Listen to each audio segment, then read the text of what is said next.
ចាជាបឋមនាងខ្ញុំសូមគោរពឯកឧត្តមប៉ែនសុវិជាតិរដ្ឋលេខាធិការក្រសួងពាណិជ្ជកម្មជាទីគោរពសូមគោរពឯកឧត្តមលោកជំទាវថ្នាក់ដឹកនាំក្រសួងពាណិជ្ជកម្មឯកឧត្តមលោកជំទាវលោកស្រីនិងក្មួយនិស្សិតទាំងអស់ជាទីមេត្រីចាមុននឹងឈានចូលដល់កម្មវិធីជជែកដេញដោលពាក់កណ្ដាលវគ្គផ្ដាច់ព្រាត់ជុំទី1និងជុំទី2នារសៀលនេះ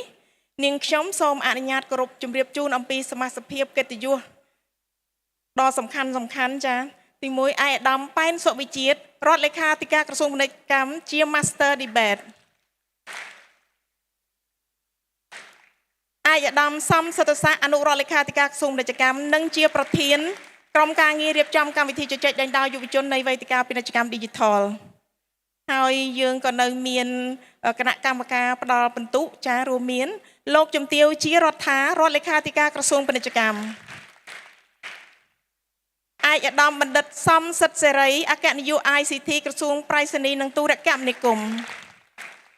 ឯកឧត្តមបណ្ឌិតហេងភក្តីប្រធានមជ្ឈមណ្ឌលមេកុងដើម្បីការពារទិន្នន័យលោកប៉ែនចិន្តានាយកប្រតិបត្តិ Felix Organization និងលោកស្រីហៀងអូមួយនាយកប្រតិបត្តិក្រុមហ៊ុនបច្ចេកវិទ្យា RDT និងសាលាបច្ចេកវិទ្យា RDT Academy ចាស់ជាកិច្ចចាប់ផ្ដើមនៃកម្មវិធីនាងខ្ញុំសូមគោរពអញ្ជើញឯកឧត្តមប៉ែនសុវិជាតិរដ្ឋលេខាធិការក្រសួងពាណិជ្ជកម្មអញ្ជើញផ្ដល់កិត្តិយសផ្ដល់អនុសាសន៍ណែនាំនិងបង្ហាញនៅលទ្ធផលរំពឹងទុកជូនដល់អង្គពិធីចាស់សូមគោរពអញ្ជើញឯកឧត្តមបាទសូមស្វាគមន៍សាជាថ្មីមកកាន់កម្មវិធីរបស់យើងនៅក្នុងថ្ងៃនេះខ្ញុំបាទសូមឆ្លៀតឱកាសនេះសូមស្វាគមន៍ចំពោះឯកឧត្តមលោកជំទាវអង្គញាលោកស្រីតំណាងក្រសួងស្ថាប័នដៃគូអភិវឌ្ឍវិស័យឯកជនពាក់ព័ន្ធអស់លោកសាកលវិទ្យាធិការសាស្ត្រាចារ្យលោកគ្រូនិងជាពិសេសក្មួយសិស្សនិស្សិតដែលបានចូលរួមនៅក្នុងកម្មវិធីជជែកដេញដោលយុវជនវគ្គប្រាច់ព្រាត់នារសៀលនេះដោយក្មួយបងប្អូនយើងទាំងអស់បានជ្រាបស្រាប់ហើយថាយើងបានរៀបចំវគ្គជជែកដេញដោលជំរុះម្ដងរួចមកហើយដែលនៅក្នុងវគ្គដេញដោលជំរុះនោះយើងបានសម្រិតសម្រាំងនៅក្រុមដែលបានទទួលជ័យជំនះហើយក្រុមដែលបានទទួលជ័យជំនះកាលពីវគ្គជំរុះនោះឯងនឹងមកបង្ហាញខ្លួនដើម្បីជជែកដេញដោលសារជាថ្មីម្ដងទៀតនៅក្នុងវគ្គប្រាច់ព្រាត់នេះនៅក្នុងការជជែកដេញដោលដូចជាអង្គពិធីរបស់យើងឯកឧត្តមលោកជំទាវអស់លោកស្រីបានជ្រាបស្រាប់ហើយថារាជាណាចក្រកម្ពុជារាជរដ្ឋាភិបាលអាណត្តិទី7នេះបានយកចិត្តទុកដាក់នៅក្នុងការដាក់ចេញនៅយុទ្ធសាស្ត្របញ្ចកោណដែលជាយុទ្ធសាស្ត្រមានអត្ថប្រយោជន៍គន្លឹះនៅក្នុងដំណាក់កាលទី1គឺបច្ចេកវិទ្យាមនុស្សភ្លើងនិងផ្លូវបច្ចេកវិទ្យាគឺជាគោលដៅសំខាន់ដែលយើងទាំងអស់គ្នាទាំងរាជរដ្ឋាភិបាលវិស័យឯកជនខាងសាកលវិទ្យាល័យវិស័យអប់រំលក្ខណៈចាត់ទុកថាជាវិស័យស្នូលជាកត្តាស្នូលសម្រាប់ជំរុញការអភិវឌ្ឍសេដ្ឋកិច្ចរបស់យើងដោយឡែកសម្រាប់ក្រសួងពាណិជ្ជកម្មគោលគំនិតនៃការជំរុញឲ្យមានការប្រើប្រាស់ Digital នីយកម្មក្នុងវិស័យពាណិជ្ជកម្មគឺជាគោលគំនិតមួយដែលយើងបានកសាងដោយមានមូលដ្ឋានច្បាស់លាស់និងប្រឹងប្រែងជំរុញធ្វើយ៉ាងណាឲ្យការប្រើប្រាស់វិស័យនេះកាន់តែមានការរីកចម្រើននិងអាចคล้ายទៅជាស្នូលសម្រាប់ការប្រកួតប្រជែងរបស់ប្រទេសយើងនៅក្នុងតំបន់និងពិភពលោកនៅក្នុងរសៀលនេះយើងនឹងបានជជែកយើងនឹងបានស្ដាប់យើងនឹងបានផ្ដល់ការវិនិច្ឆ័យនិងធ្វើជាសាក្សីទាំងអស់គ្នាចំពោះគោលគំនិតសតិបញ្ញានិងការយល់ដឹងរបស់សិស្សនិស្សិតយើងដែលបានទទួលការអប់រំពីវិទ្យាស្ថានសាកលវិទ្យាល័យល្បីៗក្នុងរយៈពេលកន្លងមកអ្វីដែលបងប្អូនសិស្សនិស្សិតយើងក្មួយចូលរួមនៅពេលនេះលើកឡើងនៅគោលគំនិតនិងការជជែកដេញដោលជាតលិកគឺជាមូលដ្ឋាននិងជាធាតុចូលដ៏សំខាន់សម្រាប់រាជរដ្ឋាភិបាលពិសេសក្រសួងពាណិជ្ជកម្មស្រង់យកធាតុចូលទាំងនេះដើម្បីរៀបចំជាយន្តការយុទ្ធសាស្ត្រនិងវិធានការជាក់ស្ដែងជំរុញឲ្យការធ្វើពាណិជ្ជកម្ម តាមរយៈប្រព័ន្ធអេឡិចត្រូនិកក៏ដូចជាការធ្វើ digital នីយកម្មពាណិជ្ជកម្មនេះបានអនុវត្តទៅប្រកបទៅដោយជោគជ័យនិងមានភាពងាយស្រួលសម្រាប់ទាំងអស់គ្នាគោលបំណងរបស់យើងគឺបំផុសនូវការយល់ដឹងនៅក្នុងស្ទាប់យុវជនបញ្ជ្រាបការយល់ដឹងនេះទៅក្នុងស្ទាប់ទុរជននិងលើកទឹកចិត្តឲ្យប្រើប្រាស់នៅបច្ចេកវិទ្យានេះសម្រាប់កម្មវិធី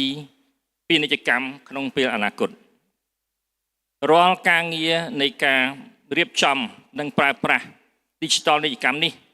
សុទ្ធសឹងតែបានសម្រិតសម្រាំងដោយការរៀបចំឡើងជាយុទ្ធសាស្ត្រជាក់ស្ដែងតែទាំងអស់នេះអាស្រ័យដោយធាតុចូលពីសិស្សានុសិស្សបងប្អូនជាធុរជនក៏ដូចជា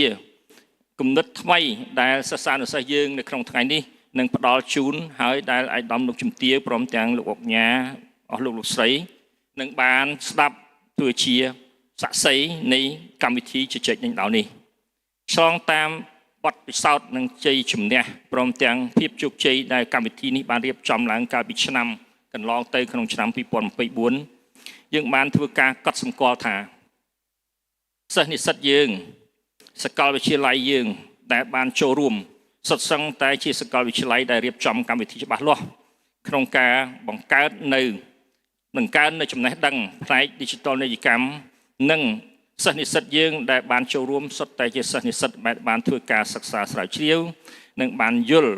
ហើយយើងសង្ឃឹមថាសិស្សនិស្សិតដែលបានចូលរួមក្នុងថ្ងៃនេះទោះជាទទួលបានជ័យជំនះក្តីមិនបានទទួលជ័យជំនះក្តីនឹងប្រើប្រាស់វេទិការបស់យើងដើម្បីផ្សព្វផ្សាយដើម្បីពន្យល់ទៅសិស្សនិស្សិតចំនួនក្រោយដើម្បីឲ្យសិស្សនិស្សិតចំនួនក្រោយព្រមទាំងរួមទាំងក្រុមគ្រួសារទាំងសង្គមគ្រួសាររបស់យើងទាំងសង្គមតូចនិងសង្គមធំជាប្រទេសជាតិរបស់យើងនេះបានដឹងច្បាស់ថាអត្ថប្រយោជន៍នៃការប្រើប្រាស់ digital នីយកម្មសម្រាប់វិស័យពាណិជ្ជកម្មនិងវិស័យសេដ្ឋកិច្ចមានសារៈសំខាន់យ៉ាងណាសម្រាប់ការប្រកួតប្រជែងរបស់ប្រជាណាចក្រកម្ពុជាយើងនៅក្នុងឆាកតំបន់និងពិភពលោកខ្ញុំនឹងសូមរំលឹកបន្តិចហើយក៏សូមជ្រាបឱកាសនេះសម្ដែងនៅការកោតសរសើរជូនដល់ក្រុមការងារទាំងគណៈកម្មការផ្ដល់បន្ទុកការពិវៈជំរុះក៏ដូចជាគណៈកម្មការដែលបានអញ្ជើញចូលរួមក្នុងវគ្គនេះក៏ដូចជាលោកគ្រូអ្នកគ្រូសាស្ត្រាចារ្យបងប្អូនសិស្សនិស្សិតក្មួយទាំងអស់ដែលបានចំណាយពេលវេលាមកចូលរួមជាមួយវេទិកាយើងនៅក្នុងវគ្គប្រាជ្ញប្រត់នេះជាការសម្ដែងនៅសមានចិត្តល្អនិងជាការសម្ដែងនៅការយកចិត្តទុកដាក់ចំពោះកម្មវិធីរបស់ក្រសួងពាណិជ្ជកម្មនិងជាពិសេសការសម្ដែងនៅការយកចិត្តទុកដាក់ចំពោះយុទ្ធសាស្ត្រ digital នីយកម្មពាណិជ្ជកម្មរបស់យើងនេះជាការវាយតម្លៃខ្ពស់មួយដែលក្រុមការងារក៏ដូចជាគ្រូខ្ញុំផ្ទាល់សូមសម្ដែងនៅការកោតសរសើរហើយក៏សូមឲ្យការចូលរួមរបៀបនេះមានជាបន្ត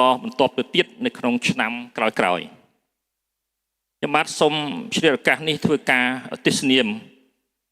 សមាជិកភាពរបស់គណៈកម្មការផ្ដល់បន្ទុកតែយើងមានទី1គឺលោកជំទាវជារដ្ឋាលោកជំទាវជារដ្ឋលេខាធិការរបស់ក្រសួងពាណិជ្ជកម្មជារដ្ឋលេខាធិការនារីដែលមានចំណេះដឹងខ្ពស់ផ្នែកខាង digital នីយកម្មជាអ្នកដែលបានបញ្ចប់ការសិក្សាពីបរទេសចំនួននោះគឺជាចំនួនថ្មីចំនួនខ្ញុំចំនួនចាស់មិនបានរៀនសូត្រជ្រៅជ្រះអំពី digital នីយកម្មនេះទេប៉ុន្តែលោកជំទាវបានចូលរួមនៅក្នុងក្រសួងរបស់យើងធ្វើឲ្យការរៀបចំយុទ្ធសាស្ត្រ digital ពាណិជ្ជកម្មនេះបានប្រព្រឹត្តទៅប្រកបដោយភាពរលូននិងឈានទៅរកជោគជ័យជំទាវជាអ្នកដែលបានត្រួសត្រាយផ្លូវមុនគេអំពីវិស័យបច្ចេកវិទ្យា digital សម្រាប់វិស័យពាណិជ្ជកម្មនេះនៅក្នុងក្រសួងពាណិជ្ជកម្មទី2គឺអាយដាមសំសិទ្ធសេរីអាដាមជាអគ្គនាយកនៃអគ្គនាយកដ្ឋានបច្ចេកវិទ្យាទូរគមនាគមន៍និងព័ត៌មាននៃក្រសួងប្រៃសណីនិងទូរគមនាគមន៍អាដាមមានបទពិសោធន៍នឹងការអភិវឌ្ឍនិងការអនុវត្តនយោបាយយុទ្ធសាស្ត្រនិងច្បាប់គ្រប់គ្រងក្នុងវិស័យ ICT បានថាជាឧស្សាហកម្ម ICT ហេដ្ឋារចនាសម្ព័ន្ធ Digital សន្តិសុខមាតិកា Digital បញ្ញានិម្មិតនិងបច្ចេកវិទ្យា Digital កើតឡើងផ្សេងទៀតការងាររបស់អាយដាមបានចូលរួមចំណែកយ៉ាងសំខាន់នៅក្នុងការអភិវឌ្ឍ និងការគ្រប់គ្រងបរិស្ថានសម្រាប់ជំរុញការច្នៃប្រឌិត Digital ហើយឯកឧត្តមក៏មានបទពិសោធន៍ជាង20ឆ្នាំនៅក្នុងវិស័យសិក្សាក៏ដូចជាការសិក្សាស្រាវជ្រាវផ្នែក ICT ដែលផ្ដោតលើនិវានុវត្តបច្ចេកវិទ្យានិងការប្រើប្រាស់ Digital នៅក្នុងវិស័យផ្សេងៗទី3ឯកឧត្តមបណ្ឌិតហេងភក្តីដែលជាប្រធានមជ្ឈមណ្ឌលមេកុងដើម្បីការពារទិន្នន័យសូមជម្រាបថាបច្ចុប្បន្នយើងមានមជ្ឈមណ្ឌលការពារទិន្នន័យនិងទុកទិន្នន័យមួយដែលអាដាមជាប្រធានដូច្នេះ data protection របស់យើងកំពុងស្ថិតនៅក្នុងការការពារយ៉ាងមុតមមបានន័យថាយើងកំពុងតែកសាងហេដ្ឋារចនាសម្ព័ន្ធដើម្បីសម្រួលដល់ការប្រើប្រាស់និងការពារខ្លួនគត់មុតអំពីការជ្រៀតចូលផ្សេងៗឯកឧត្តមបណ្ឌិតជាស្ថាបនិកនិងជាប្រធានមជ្ឈមណ្ឌលមេកុងដើម្បីការការពារទិន្នន័យដែលជាមជ្ឈមណ្ឌលដឹកនាំចំណាត់ការជាតិក្នុងតំបន់និងក្នុងតំបន់ក្នុងការលើកកម្ពស់គោលនយោបាយស្តីពីការគ្រប់គ្រង Digital ឲ្យមានសុវត្ថិភាពឲ្យមានការបើកចំហដើម្បីការប្រើប្រាស់និងមានការចូលរួមនៅក្នុងការគ្រប់គ្រងនេះឯកឧត្តមបណ្ឌិតធ្លាប់កាន់តំណែងជា Country Manager របស់ក្រុមហ៊ុន Facebook ដែលបច្ចុប្បន្ននេះបដូរមកជាក្រុមហ៊ុន Meta របស់អាមេរិកដែលយើងកំពុងគ្រប់គ្នាកំពុងប្រើប្រាស់ដូច្នេះអាដាមធ្លាប់ធ្វើការនៅក្នុងវិស័យឯកជនអាដាមបណ្ឌិតធ្វើការនៅអង្គការអន្តរជាតិចូលរួមយោបល់ជាមួយរាជរដ្ឋាភិបាលលើការគ្រប់គ្រងទិន្នន័យបញ្ញានិម្មិតសេដ្ឋកិច្ច Digital និងការអភិវឌ្ឍប្រកបដោយចីរភាពគណៈកម្មការទី4គឺលោកប៉ែនចិន្តាជានាយកប្រតិបត្តិក្រុមហ៊ុនអង្គការ Felix ដែលលោកជាជំនាញការជា expert ដែលមានចំណង់ចំណូលចិត្តខ្ពស់ទៅលើបច្ចេកវិទ្យាចំណង់ចំណូលចិត្តទៅលើការទូទាត់ខាងតាមរយៈអេឡិចត្រូនិកជាស្ថាបនិកនិងជាអ្នកបង្កើតនិងជាអ្នក design នៅប្រព័ន្ធដែលប្រើប្រាស់បទពិសោធន៍របស់ខ្លួនផ្ទាល់ជាង20ឆ្នាំកន្លងមកហើយលោកធ្លាប់ដឹកនាំគម្រោង USAID ដោយផ្ដោតលើការកែលម្អការអប់រំបច្ចេកទេសនៅកម្ពុជាហើយជាអ្នកចូលរួមបង្កើតនៅក្រុមហ៊ុន Bongloy ដែលជាក្រុមហ៊ុនហិរញ្ញវត្ថុ Digital នៅអាស៊ីហើយដែលបានលក់ចេញនៅក្នុងឆ្នាំ2021លោកធ្លាប់បានកាន់តំណែងសំខាន់ៗដូចជាការបម្រើជាសមាជិកក្រុមប្រឹក្សានៃសមាគមធនាគារកម្ពុជាប្រធានគណៈកម្មការទទួលបន្ទុក KHQR Code ប្រធានសមាគមហិរញ្ញវត្ថុនិងបច្ចេកវិទ្យាហើយបច្ចុប្បន្ននេះកំពុងតែបង្រៀនវិស័យហិរញ្ញវត្ថុ Digital នៅសាកលវិទ្យាល័យជាតិគ្រប់គ្រងនិងបម្រើជានាយកឯករាជ្យនៅធនាគារ Philip Bank លោកមានសញ្ញាបត្រពីសាកលវិទ្យាល័យ Berry និងសាកលវិទ្យាល័យ Columbia របស់សហរដ្ឋអាមេរិកចុងក្រោយដែលក្មួយៗទាំងអស់ធ្លាប់បានឮហើយលោកស្រីធ្លាប់ជា judge របស់យើងនៅក្នុងវគ្គជំរុះដែរគឺលោកស្រីហៀងអូមួយលោកស្រីជានាយកប្រតិបត្តិក្រុមហ៊ុនបច្ចេកវិទ្យា ADT និងជានាយកសាលាបច្ចេកវិទ្យា ADT Academy លោកស្រីជានាយកប្រតិបត្តិដ៏ល្បីល្បាញមួយរូបដែលបានចប់ការសិក្សាពីបរទេសហើយមានបទពិសោធន៍និងបច្ចុប្បន្ននេះកំពុងចូលរួមនៅក្នុងការអនុវត្តគម្រោងជាច្រើនជាមួយរដ្ឋាភិបាលជាមួយអង្គការអន្តររដ្ឋាភិបាលនិងជាមួយអង្គការអន្តរជាតិនានាលោកស្រីបានចូលរួមដឹកនាំកសាង design នៅបណ្ដាញនៃការរៀបចំគ្រប់គ្រងចុះបញ្ជីផ្សេងតាក់ទងដល់កម្មសិទ្ធិបញ្ញានិងកម្មវិធីផ្សេងទៀតសម្រាប់ប្រើការខាងវិស័យឯកជនផងនិងខាងវិស័យរដ្ឋាភិបាលផងដូច្នេះពេលនេះយើងមានគណៈកម្មការចំនួន5រូបដែលបងប្អូនត្រូវធ្វើយ៉ាងណាឈ្នះចិត្តគណៈកម្មការទាំង5រូបនេះដើម្បីបានទទួលពិន្ទុល្អនិងឈានទៅរកជ័យជំនះនៅក្នុងការជជែកវែកញែករបស់យើងនៅក្នុងវគ្គប្រាជ្ញប្រត់នេះខ្ញុំបាទសូមភារឱកាសនេះអបអរសាទរចំពោះក្រុមនិស្សិតដែលទទួលបានជ័យជំនះនៅក្នុងការប្រកួតវគ្គជំរុះកាលពីថ្ងៃច័ន្ទទី8ខែកញ្ញាឆ្នាំ2025ដែលមាន4ក្រុមដែលបានទទួលជ័យជំនះនៅពេលនោះគឺក្រុមនិស្សិតវិទ្យាល័យ CAMED ក្រុមនិស្សិតសាកលវិទ្យាល័យ American ភ្នំពេញ AUPP ក្រុមនិស្សិតសាកលវិទ្យាល័យ Belty អន្តរជាតិនិងសាកលវិទ្យាល័យបច្ចេកវិទ្យានិងវិទ្យាសាស្ត្រកម្ពុជា Camtex ក្រុមនេះគឺជាក្រុមដែលត្រូវនឹងចូលរួមនៅក្នុងវគ្គផ្ដាច់ព្រាត់នារសៀលនេះជាឱកាសនេះខ្ញុំនឹងសូមរំលឹកអំពីជ័យលាភីដូចតទៅក្រុមចូលរួម4ក្រុម នឹងទទួលបានរង្វាន់លើកទឹកចិត្តចំនួន1 លានរៀលនិង Food Panda Voucher $200 ក្រុមដែលឈ្នះវគ្គជំរុះតែមិនបានចូលរួមវគ្គប្រាច់ព្រាត់នឹងទទួលបានរង្វាន់លើកទឹកចិត្ត2 លានរៀលនិង Food Panda Voucher $300ក្រុមដែលទទួលបានលេខ2នឹងទទួលបានទឹកប្រាក់3 លានរៀលនិង Food Panda $400ក្រុមជ័យជា2លេខ1នឹងទទួលបានទឹកប្រាក់4 លានរៀលនិង Food Panda $500ព្រមទាំងលិខិតសរសើរពីលោកជំទាវរដ្ឋមន្ត្រីលោកជំទាវច័ន្ទវិមលរដ្ឋមន្ត្រីក្រសួងពាណិជ្ជកម្មខ្ញុំសូមឆ្លៀតឱកាសនេះជម្រាបជូនឡើងវិញអំពីលក្ខខណ្ឌនៃការប្រកួតរបស់យើងទី1វាគ្មិនគ្រប់រូបម្នាក់ត្រូវតែប្រកាន់ខ្ជាប់នៅពេលវេលាដែលបានកំណត់ហើយมันអាចនិយាយកាត់ក្រុមម្ខាងទៀតនោះទេក្រុមនីមួយៗមានពេលវេលាដើម្បីបង្ហាញសក្តីផ្ដើមរបស់ខ្លួនអំណះអំណាងរបស់ខ្លួនតបមកនៅពេលដែលមានការបដិសេធឬនឹងមានសេចក្តីថ្លែងប័ណ្ណនៅចុងបញ្ចប់មុននឹងចាប់ផ្ដើមប្រកួតខ្ញុំសូមជម្រាបជូនថាការប្រកួតរបស់យើងមាន4វគ្គក្រុមរបស់យើងនីមួយត្រូវបកស្រាយនៅជំហរឬក៏ការបដិសេធទៅលើប្រធានបទសូមជម្រាបថាប្រធានបទបានធ្វើការចាប់ឆ្នោតរួចហើយទី2បេក្ខជនដែលត្រូវឡើងនៅក្នុងវគ្គទី2នឹងត្រូវបង្ហាញអំពីមូលហេតុហេតុយោងឧទាហរណ៍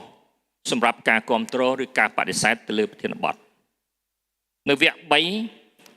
វគ្គនេះជាវគ្គសំខាន់ក្រុមនីមួយត្រូវវាយបកដោយលើកឡើងនៅតលិកដែលក្រុមប្រឆាំងឬក្រុមគ្រប់គ្រងលើកឡើងវគ្គទី4សំខាន់ជាងគេបំផុតគឺការសរុបសេចក្តីនិងផ្ដល់សារគ្រប់គ្រងឬសារបដិសេធចំពោះប្រធានបទតែវគ្គនេះបងប្អូនដែលជាអ្នកទទួលបន្ទុកសរុបសេចក្តីនិងផ្ដល់សារគ្រប់គ្រងឬសារបដិសេធចាំបាច់ត្រូវថ្លែងយ៉ាងណា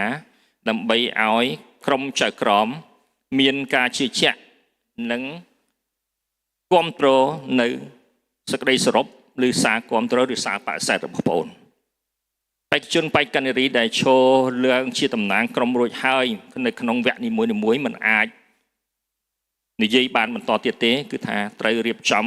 ជាមុនដើម្បីឲ្យមានការចែករំលែកគ្នាទៅវិញទៅមកទៅតាមវគ្គនីមួយក្នុងមួយវគ្គយើងមាន4នាទីបន្ទាប់មកគណៈកម្មការនឹងអនុញ្ញាតឲ្យក្រុមប្អូនសម្រាប់2នាទីសម្រាប់ការបំផុសគំនិតហើយយើងនឹងផ្ទៀងម៉ោងដោយជម្រាបជូនចំនួន2ដងគឺជម្រាបលើកទី1គឺនៅពេលសល់60វិនាទីជម្រាបលើកទី2នៅសល់រយៈពេល30វិនាទីសូមបញ្ជាក់ថាវាគ្មិននីមួយសូមគ្រប់ម៉ោងពេលគឺកុំនិយាយឲ្យលើសម៉ោងកំណត់ពីព្រោះវានឹងคล้ายទៅជាទម្លាប់មួយហើយអាចឲ្យគណៈកម្មការវិតម្លៃដកពិន្ទុរបស់យើង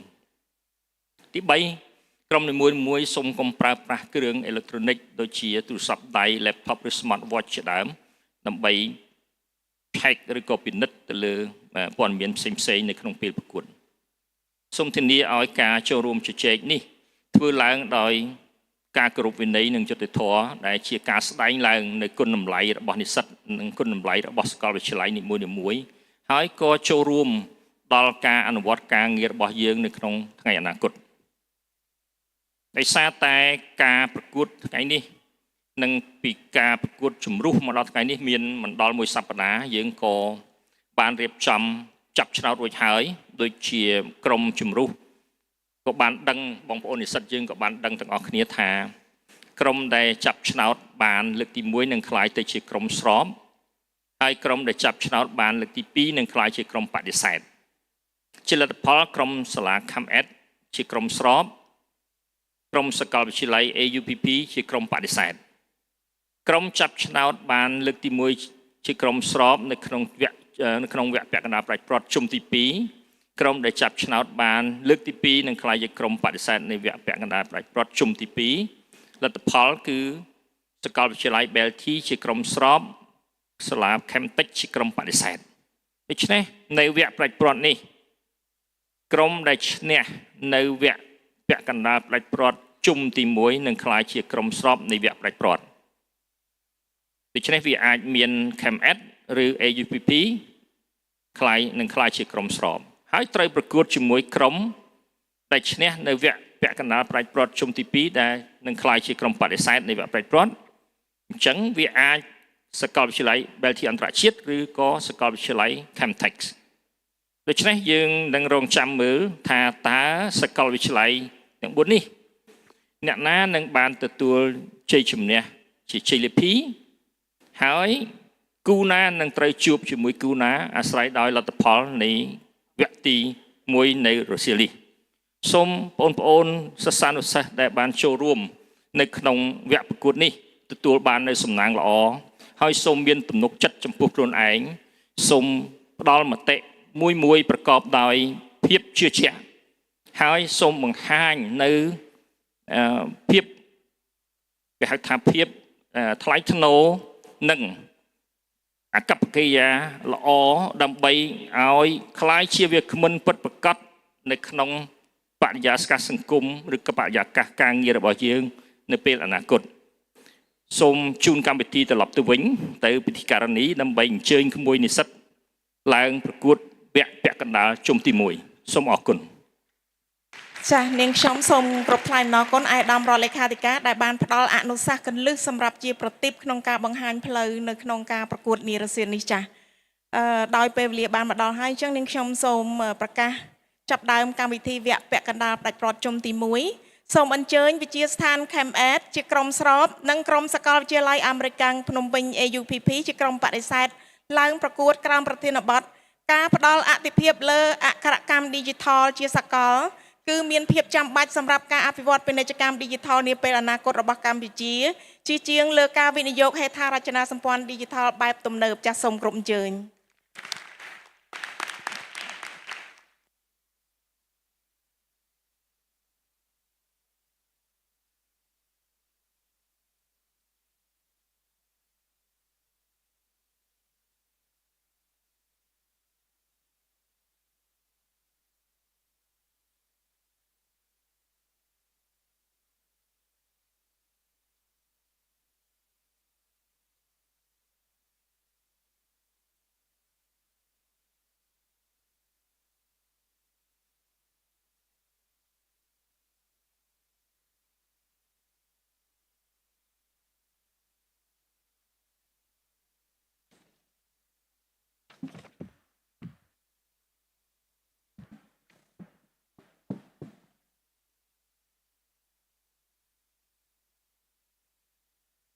ហៅឡូចាស់ហើយនាងខ្ញុំក៏សូមអនុញ្ញាតគ្រប់ជូន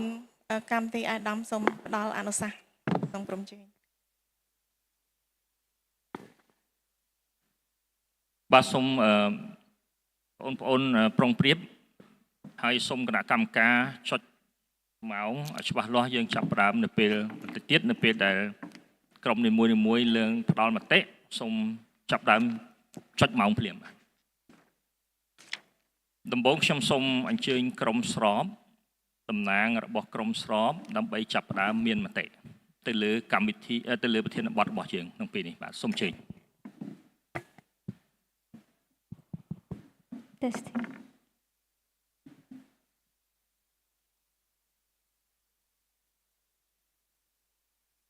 អង្គវេទិកាទាំងមូលជាទីគោរពដរាបណាកង្វះអក្ខរកម្ម Digital នៅតែជាបញ្ហា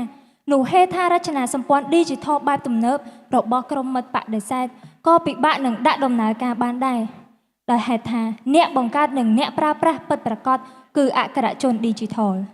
នាងខ្ញុំសុងច័ន្ទសក្កណាសូមគោរពអង្គវិធីទាំងមូលជាទីគោរពនាងខ្ញុំមកពីវិទ្យាស្ថាន CAMED សូមឡើងមកធ្វើការគាំទ្រទៅលើប្រធានបទ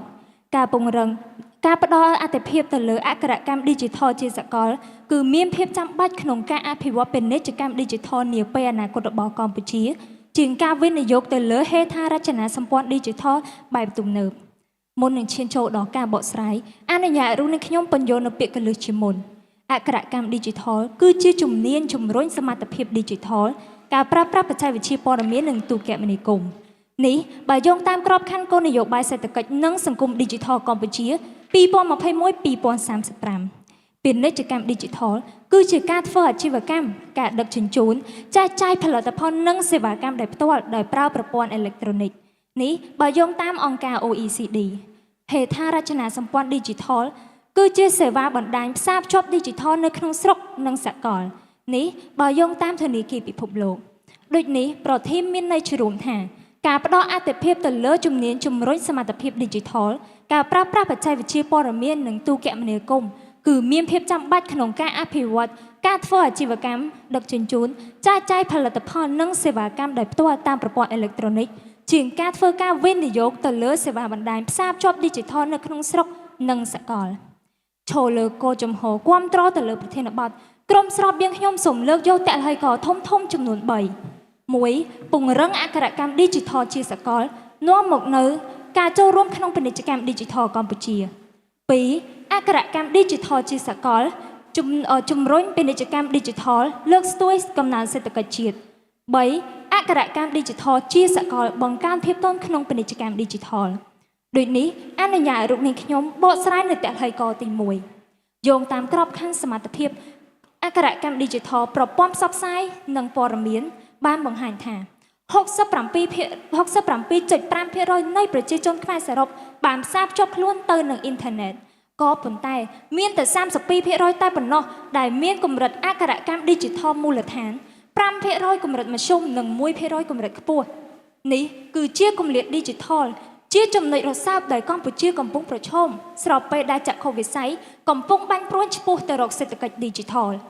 ជាថ្នូរនៃពាណិជ្ជកម្ម Digital ក្រសួងពាណិជ្ជកម្មក៏បានបង្កើតកម្មវិធី cambodiatrade.com បើកផ្លូវឲ្យសហគ្រាសធុនតូចនិងមធ្យមចំនួន394បានដាក់លក់ផលិតផលរបស់ខ្លួននៅក្នុងទីផ្សារជាតិនិងអន្តរជាតិ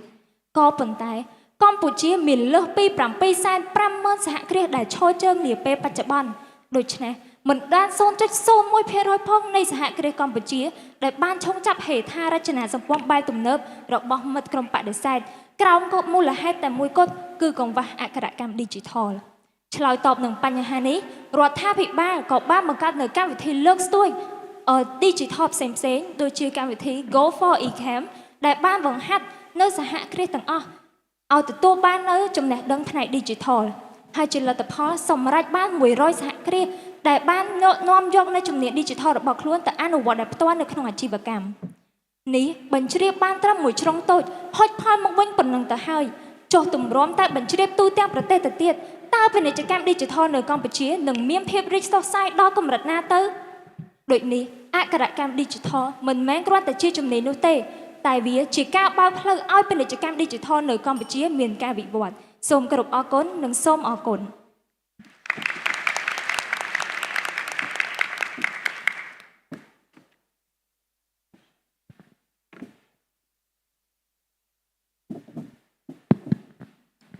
សូមអញ្ជើញក្មួយខាងក្រុមបដិសេធសូមចាប់ផ្ដើម Testing បង្រៀនមនុស្សឲ្យអានសៀវភៅទាំងតែគ្មានសៀវភៅឲ្យគេអានប្រៀបដូចជាការបង្រៀនឲ្យមនុស្សចេះពីអក្ខរ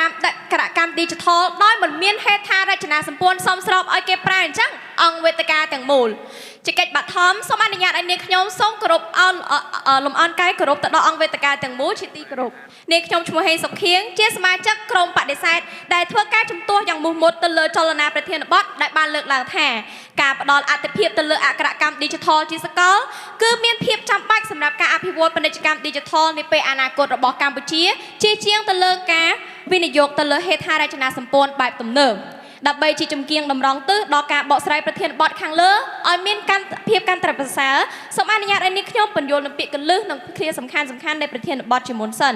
យោងទៅតាមក្រសួងមហាផ្ទៃនៃបរិជាណាចក្រកម្ពុជាពាណិជ្ជកម្ម Digital សំដៅទៅលើដំណើរការទិញលក់ផលិតផលឬសេវាកម្មតាមប្រព័ន្ធអ៊ីនធឺណិតចំណែកឯអក្ខរកម្ម Digital សំដៅទៅលើធនធានមនុស្សដែលមានទាំងលទ្ធភាពនិងសមត្ថភាពនៅក្នុងការប្រើប្រាស់បច្ចេកវិទ្យាក្នុងការស្វែងរកព័ត៌មានវិយតម្លៃនិងបង្កើតនូវទំនាក់ទំនងព័ត៌មានផ្សេងៗចំណែកឯហេដ្ឋារចនាសម្ព័ន្ធ Digital ទំនើបសំដៅទៅលើប្រព័ន្ធដ៏ទូលំទូលាយចំនួនថ្មីដែលផ្ដោតទៅលើការប្រើប្រាស់បច្ចេកវិទ្យាសេវាកម្មនិងប្រព័ន្ធចែកចាយ networking ជាង physical asset ដែលក្នុងនោះឧទាហរណ៍មានដូចជា cloud computing ទីផ្សារ Digital និងប្រព័ន្ធ ecology IoT ជាដើមនេះបើយោងទៅតាម McKinsey & Company ជារួមប្រធានបទខាងលើបានមានន័យថាកម្ពុជាគួរតែផ្ដោតទៅលើការបដិបត្តិដើមការបង្កើនសមត្ថភាពនិងលទ្ធភាពធនធានមនុស្សក្នុងការប្រើប្រាស់ប្រព័ន្ធបច្ចេកវិទ្យាសម្រាប់ការរស់នៅប្រចាំថ្ងៃដើម្បីការអភិវឌ្ឍអនាគតនៃពាណិជ្ជកម្ម Digital កម្ពុជាជាជាងទៅលើការវិនិយោគទៅលើការដំឡើងកែលម្អហេដ្ឋារចនាសម្ព័ន្ធ Digital ទំនើបដើម្បីបដិសេធទៅលើប្រធានបទខាងលើក្រុមនេះខ្ញុំបានពំនាំនីតិលេខីករចំនួន3ដែលមានដូចជាទី1អក្ខរកម្ម Digital ជាសកលមិនមែនជាចម្លើយចម្បងសម្រាប់ស្ថានភាពកម្ពុជានៅក្នុងពេលបច្ចុប្បន្ននោះទេទី2ហេដ្ឋារចនាសម្ព័ន្ធ Digital បែបទំនើបជាគ្រោងឆ្អឹងសម្រាប់ការអភិវឌ្ឍអនាគតនៃកម្ពុជាទី3វិសាលភាពនៃពាណិជ្ជកម្ម Digital កម្ពុជាគឺត្រូវការវិនិយោគទៅលើហេដ្ឋារចនាសម្ព័ន្ធ Digital ទំនើបនិងជាគ្រឹះនៃការកសាងអក្ខរកម្ម Digital ជាសកលមិត្តក្រុមស្របបានលើកឡើងពីសារៈសំខាន់នៃអក្ខរកម្មនៅក្នុងការអភិវឌ្ឍអនាគតនៃពាណិជ្ជកម្ម Digital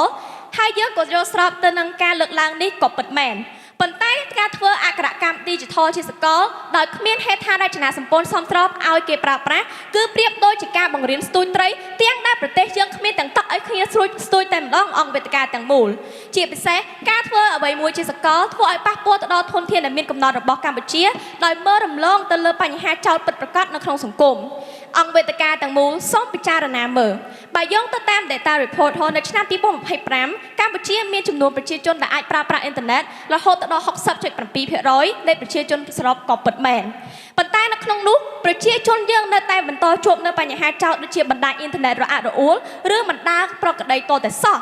ព្រោះការជ្រាបចូលនៃ broadband នៃប្រព័ន្ធអ៊ីនធឺណិតនេះគឺមានតែប្រមាណ 10% ប៉ុណ្ណោះនៃផ្ទះនីមួយៗនេះបានសេចក្តីថាប្រជាជនយើងយ៉ាងតិចណាស់ 40% គឺមិនទាន់មានបណ្ដាញអ៊ីនធឺណិតសម្រាប់ប្រើប្រាស់នោះទេដូចនេះរាជរដ្ឋាភិបាលកម្ពុជាគួរតែផ្ដោតទៅលើការកែលម្អហេដ្ឋារចនាសម្ព័ន្ធដែលផ្អែកទៅលើរូបភាពពីរសំខាន់ទី1ការវិនិយោគទៅលើឧបករណ៍ប្រើប្រាស់ដើម្បីសម្រួលដល់ការប្រកបរបររកស៊ីរបស់ប្រជាពលរដ្ឋតាមរយៈពាណិជ្ជកម្ម Digital ប្រជាជនកម្ពុជាយើងយល់សមល្មមនៅក្នុងការប្រើប្រាស់បច្ចេកវិទ្យាដូចជា QR code សម្រាប់លក់ដូរប្រើប្រាស់ Facebook សម្រាប់លក់លេប្រើប្រាស់ Telegram ដើម្បីឆាតទេទៅសងសារអស់ទៅហើយអង្គវេទិកាទាំងមូលប៉ុន្តែសួរថាតើវាបានប្រយោជន៍អីបើសិនជាគ្រាន់តែបើក app ធនាគារដើម្បីឲ្យគេ scan QR មួយផ្លែតត្រូវការច្រើនចំណាយរយៈពេលយ៉ាងតិចណាស់20ទៅ30វិនាទីនេះគឺជាហេតុផលដែលយើងគុំធ្វើការបដិសេធយ៉ាងមោះមុតទៅលើប្រធានបទខាងលើមួយនេះអរគុណ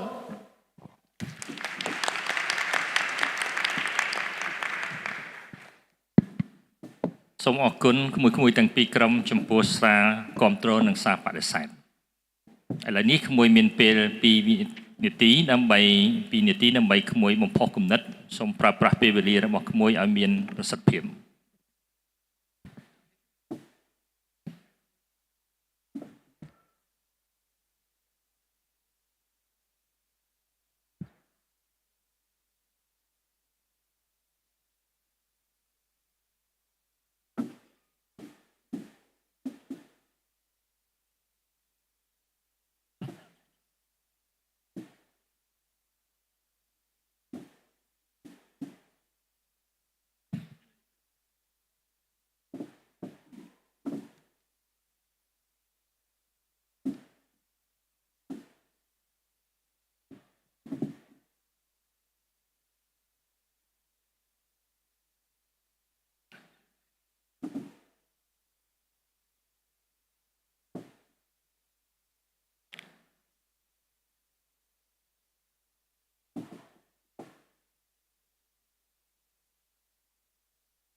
មួយនៅសល់30វិនាទីទៀត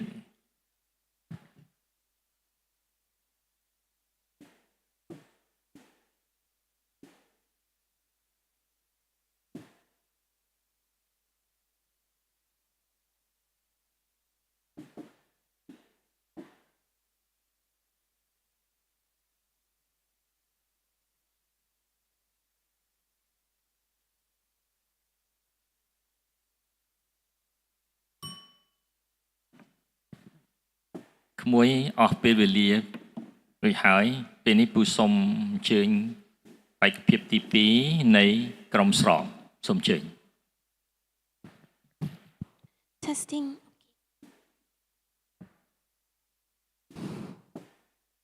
មិត្តបានលើកឡើងពីហេតុពីវត្តមានហេដ្ឋារចនាសម្ព័ន្ធជាច្រើនដែលនេះសបញ្ជាក់ថាហេដ្ឋារចនាសម្ព័ន្ធគឺមានហើយក៏ប៉ុន្តែបញ្ហាដែលចាក់ស្រាក់នាពេលបច្ចុប្បន្នគឺកង្វះអក្ខរកម្ម Digital នៃមនុស្សជាតិដែលជាអត្ថប្រយោជន៍គន្លឹះក្នុងយុទ្ធសាស្ត្របញ្ចកោណរបស់រាជរដ្ឋាភិបាលណាមិត្តក្រុមបដិសេធនាងខ្ញុំនៅស្រីពេកសូមគោរពអង្គវេទិកាទាំងមូលជាទីគោរពខណៈនេះអនុញ្ញាតឲ្យនាងខ្ញុំបកស្រាយនៅតលហេកទី2គឺការជំរុញអក្ខរកម្ម Digital ជាសកលនិងជំរុញសេដ្ឋកិច្ច Digital លើកស្ទួយកំណើនសេដ្ឋកិច្ចជាតិក្នុងយុគសម័យ Digital កម្ពុជាទាមទារឲ្យពង្រឹងអក្ខរកម្ម Digital ដើម្បីបង្កើតពាណិជ្ជករនិងពលកម្ម Digital ជំរុញផលិតភាពតាក់ទាញវិនិយោគទុនក្នុងនិងក្រៅស្រុកតាមរយៈការអភិវឌ្ឍជំនាញបណ្ដាញសង្គមការបង្កើតគណនីអនឡាញចូល Marketplace និងប្រព័ន្ធទូទាត់ Digital យោងតាមកម្មវិធីអភិវឌ្ឍការសហប្រជាជាតិវត្តមានសហគ្រាសធុនតូចនិងមធ្យមពោពេញទៅដោយអក្ខរកម្ម Digital ដែលបានធ្វើឲ្យពាណិជ្ជកម្ម Digital កម្ពុជាកើនឡើងដល់ 35% នារយៈពេល2ឆ្នាំចុងក្រោយនេះយោងតាម International Trade Administration របស់ US ការអភិវឌ្ឍអក្ខរកម្ម Digital របស់កម្ពុជារបស់ប្រជាជនជួយឲ្យអតិថិជនអាចប្រើសេវាកម្មដូចជា e-commerce, mobile banking និង digital payment ឲ្យកាន់តែងាយស្រួលលុបបំបាត់នៃឧបសគ្គជាច្រើនក្នុងការប្រើប្រាស់ហិរញ្ញវត្ថុ Digital ដែលនៅឆ្នាំ2024យើងបានឃើញថាមាន 70% នៃប្រជាជនកម្ពុជាដែលមានទូរស័ព្ទ smartphone ចេះប្រើប្រាស់សេវាកម្ម Digital ដែលបានជំរុញឲ្យ FinTech កើនឡើងប្រតិបត្តិការចំនួនតម្លៃ 6.8 ពាន់លានដុល្លារសូម្បីនាយករដ្ឋមន្ត្រីនៃព្រះរាជាណាចក្រកម្ពុជាសម្ដេចមហាបវរធិបតីហ៊ុនម៉ាណែតបានចាត់ទុកមូលធនមនុស្សជាកម្លាំងចលករនៃសេដ្ឋកិច្ចនិងការអភិវឌ្ឍសង្គមជាក់ស្ដែងពេលក្រាបនិងញ៉ាំ24បានរួមបញ្ចូលគ្នាជាដំបូងអាជីវករមិនសូវស៊ាំនៅក្នុងការប្រើប្រាស់បច្ចេកវិទ្យាថ្មីនោះទេហេតុនេះលោកសោមតុមប្រធានជាន់ខ្ពស់ផ្នែកពាណិជ្ជកម្មនៃ Grab បានលើកយកយុទ្ធសាស្ត្រមួយដែលបានទៅណែនាំបង្រៀនអាជីវករអំពីការប្រើប្រាស់បច្ចេកវិទ្យាថ្មីនេះជាលទ្ធផលកម្មវិធីរបស់ Grab ឥឡូវទទួលបានការគាំទ្រជាច្រើនមានហាងចំនួនទៅដល់ 20,000 ជំរុញឲ្យមានលំហូរប្រតិបត្តិការរាប់ពាន់ជារៀងរាល់ថ្ងៃនេះសបញ្ជាក់ពីសក្តានុពលនៃអក្ខរកម្ម Digital ដែលរុញច្រានកំណើនពាណិជ្ជកម្ម Digital ពន្លឿនសន្ទុះសេដ្ឋកិច្ចលើកស្ទួយកម្ពុជាទៅឆាកអន្តរជាតិក្រឡេកមើលទៅនៅក្នុងឆ្នាំ 1996 ប្រទេសអេស្តូនីយ៉ាខណៈនោះនៅជាប្រទេសកំពុងអភិវឌ្ឍបានផ្ដើមកម្មវិធី Tiger Leap ដល់ចំនួន Digital មូលដ្ឋានទៅសិស្សានុសិស្សមុនការអភិវឌ្ឍហេដ្ឋារចនាសម្ព័ន្ធផ្សេងៗផ្ដោតទៅលើអក្ខរកម្ម Digital ជាលទ្ធផលនៅក្នុងឆ្នាំ 2024 វិស័យ e-commerce របស់អេស្តូនីយ៉ាមានចំណូលប្រមាណទៅដល់ 6.32 ពាន់លានដុល្លារលើកស្ទួយពាណិជ្ជកម្ម Digital នេះគឺយោងតាមភ្នាក់ងារអាជីវកម្មនិងនវានុវត្តន៍អេស្តូនីយ៉ាជារួមមកកម្ពុជាអាចបង្កើតសហគ្រិនភាពធុរកិច្ចថ្មីៗនិងបើកឲ្យសេដ្ឋកិច្ចចូលទៅប្រកួតប្រជែងលើសកលលោកអន្តរជាតិបានដរាបណាកម្ពុជាផ្ដល់ Digital ជាសកលជាជំហានទី1សូមគោរពអរគុណនិងសូមអរគុណសូមអញ្ជើញក្មួយខាងក្រុមបដិសេធបេក្ខភាពទី2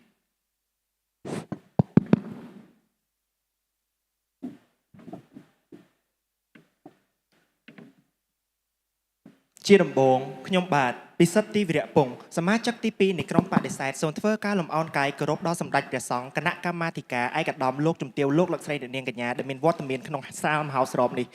ខ្ញុំជា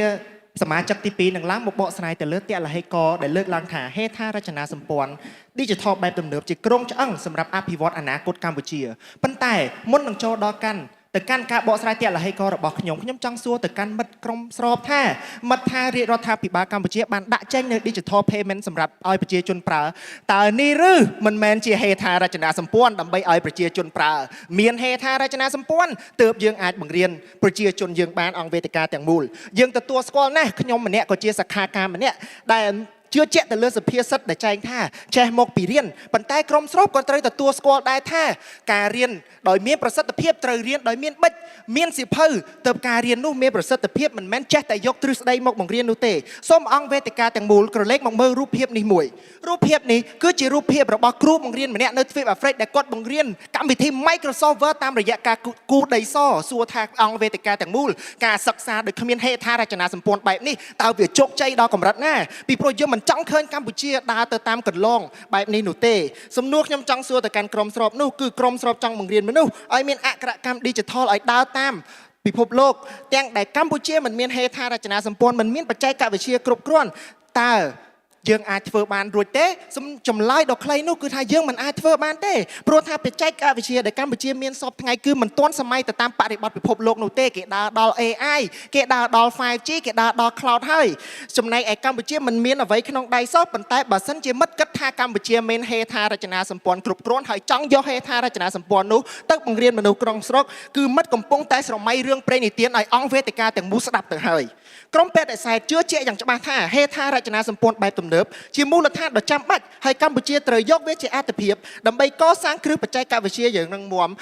ហើយហេដ្ឋារចនាសម្ព័ន្ធទំនើបនឹងការពារសុវត្ថិភាពប្រជាជនឲ្យប្រើប្រាស់បានយ៉ាងសមស្របទៅតាមបរិបទរបស់ពិភពលោកថែមទៀតផងយោងទៅតាមរបាយការណ៍នៃសន្និសីទអង្គការសហប្រជាជាតិហៅកាត់ថា UNCTAD ក្នុងឆ្នាំ2017បញ្ជាក់លើចំណុចនេះយ៉ាងច្បាស់ថាការអភិវឌ្ឍទៅលើហេដ្ឋារចនាសម្ព័ន្ធរបស់កម្ពុជាបានទាក់ទាញនឹងការវិនិយោគពីប្រទេសខាងក្រៅក៏ដូចជាក្នុងស្រុកហើយកម្ពុជាក៏បានចាត់ចូលជាប្រទេសមួយដែលមានសក្តានុពលគ្រប់គ្រាន់ដើម្បី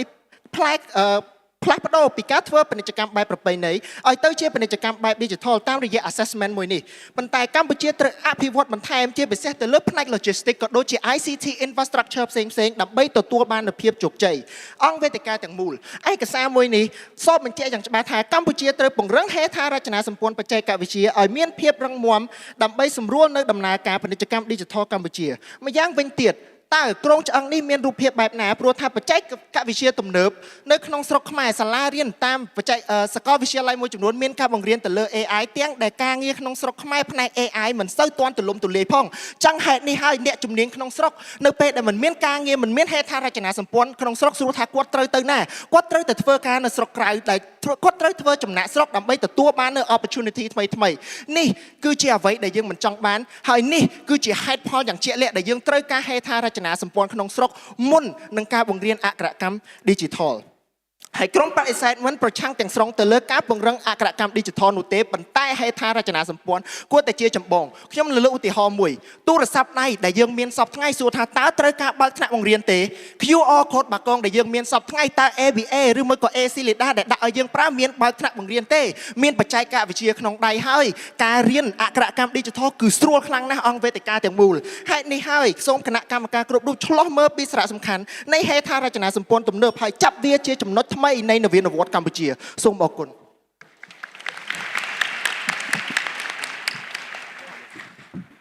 ក្មួយមានរយៈពេល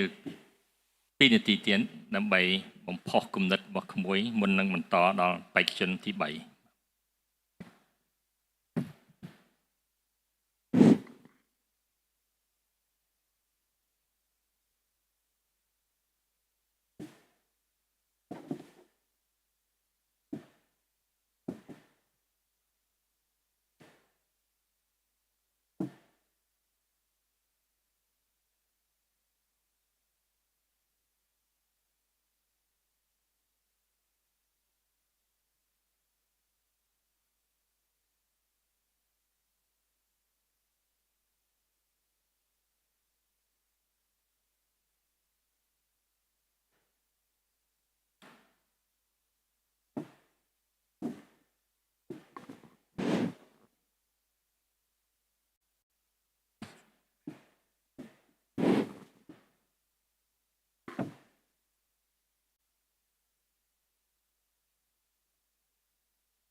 សូមអញ្ជើញក្មួយក្រុមស្រម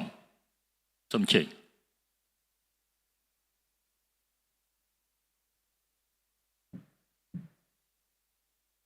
ចុចក្មួយចុចសូមកុំបច្ចេកទេសយើងជួយមើលមីក្រូហ្វូនសូមលឿនបន្តិចខាតម៉ោងគ្នា testing មិត្តក្រុមបដិសេធមួយណាទៅជាអតិភិបហេដ្ឋារចនាសម្ព័ន្ធដែលមិត្តបានលើកឡើងមកគឺសុទ្ធតែកើតឡើងពីជំនាញរបស់ធនធានមនុស្សដែលមាននៅក្នុងប្រទេសកម្ពុជាយើងឬខ្ញុំសង្ស័យទៅមិត្តខាងបដិសេធថា 4G មានហើយ e-wallet ក៏មានហើយ IoT ក៏មានហើយប៉ុន្តែបើគ្មានជំនាញប្រើប្រាស់ផងតើយកអីទៅប្រើទៅខ្ញុំសុំហែកគេអ្នកផ្ទះខ្ញុំមួយចុះសុំបីតែការទូរស័ព្ទ$1ក៏ម៉ាក់ខ្ញុំប្រើខ្ញុំឲ្យបាញ់ដែរនេះវាសបញ្ជាក់ពីទស្សនវិជ្ជាសពថ្ងៃនៅក្នុងប្រទេសកម្ពុជាយើងជាឧទាហរណ៍មួយក្នុងចំណោមឧទាហរណ៍រាប់សែនដែលបានកើតឡើងជំរាបសួរអង្គវេទិកាទាំងមូលខ្ញុំបាទពីគឹមហាប់មកពីក្រុមស្របសូមគោរពអង្គវេទិកាទាំងមូលជាកិច្ចបន្ទាប់អនុញ្ញាតឲ្យរូបខ្ញុំបាទបន្តគោលចំហគាំទ្រឡើងដោយតលហេកទី3របស់ក្រុមយើងខ្ញុំគឺអក្ខរកម្ម Digital ជាសកលបង្កើនភាពធន់ក្នុងពាណិជ្ជកម្ម Digital ដំណើរការ Digital ពិភពពាណិជ្ជកម្មនៅកម្ពុជាបានចាប់ផ្ដើមក្នុងរយៈពេលអស់ជាង2ទសវត្សរ៍មកហើយស្របពេលដែលវិស័យពាណិជ្ជកម្មនៅកម្ពុជាមានការរីកចម្រើនគួរឲ្យកត់សម្គាល់ក៏ប៉ុន្តែអ្វីដែលកម្ពុជាប៉ុនប៉ងបំផុតនោះគឺភាពធន់នៃពាណិជ្ជកម្ម Digital ទាំងនេះ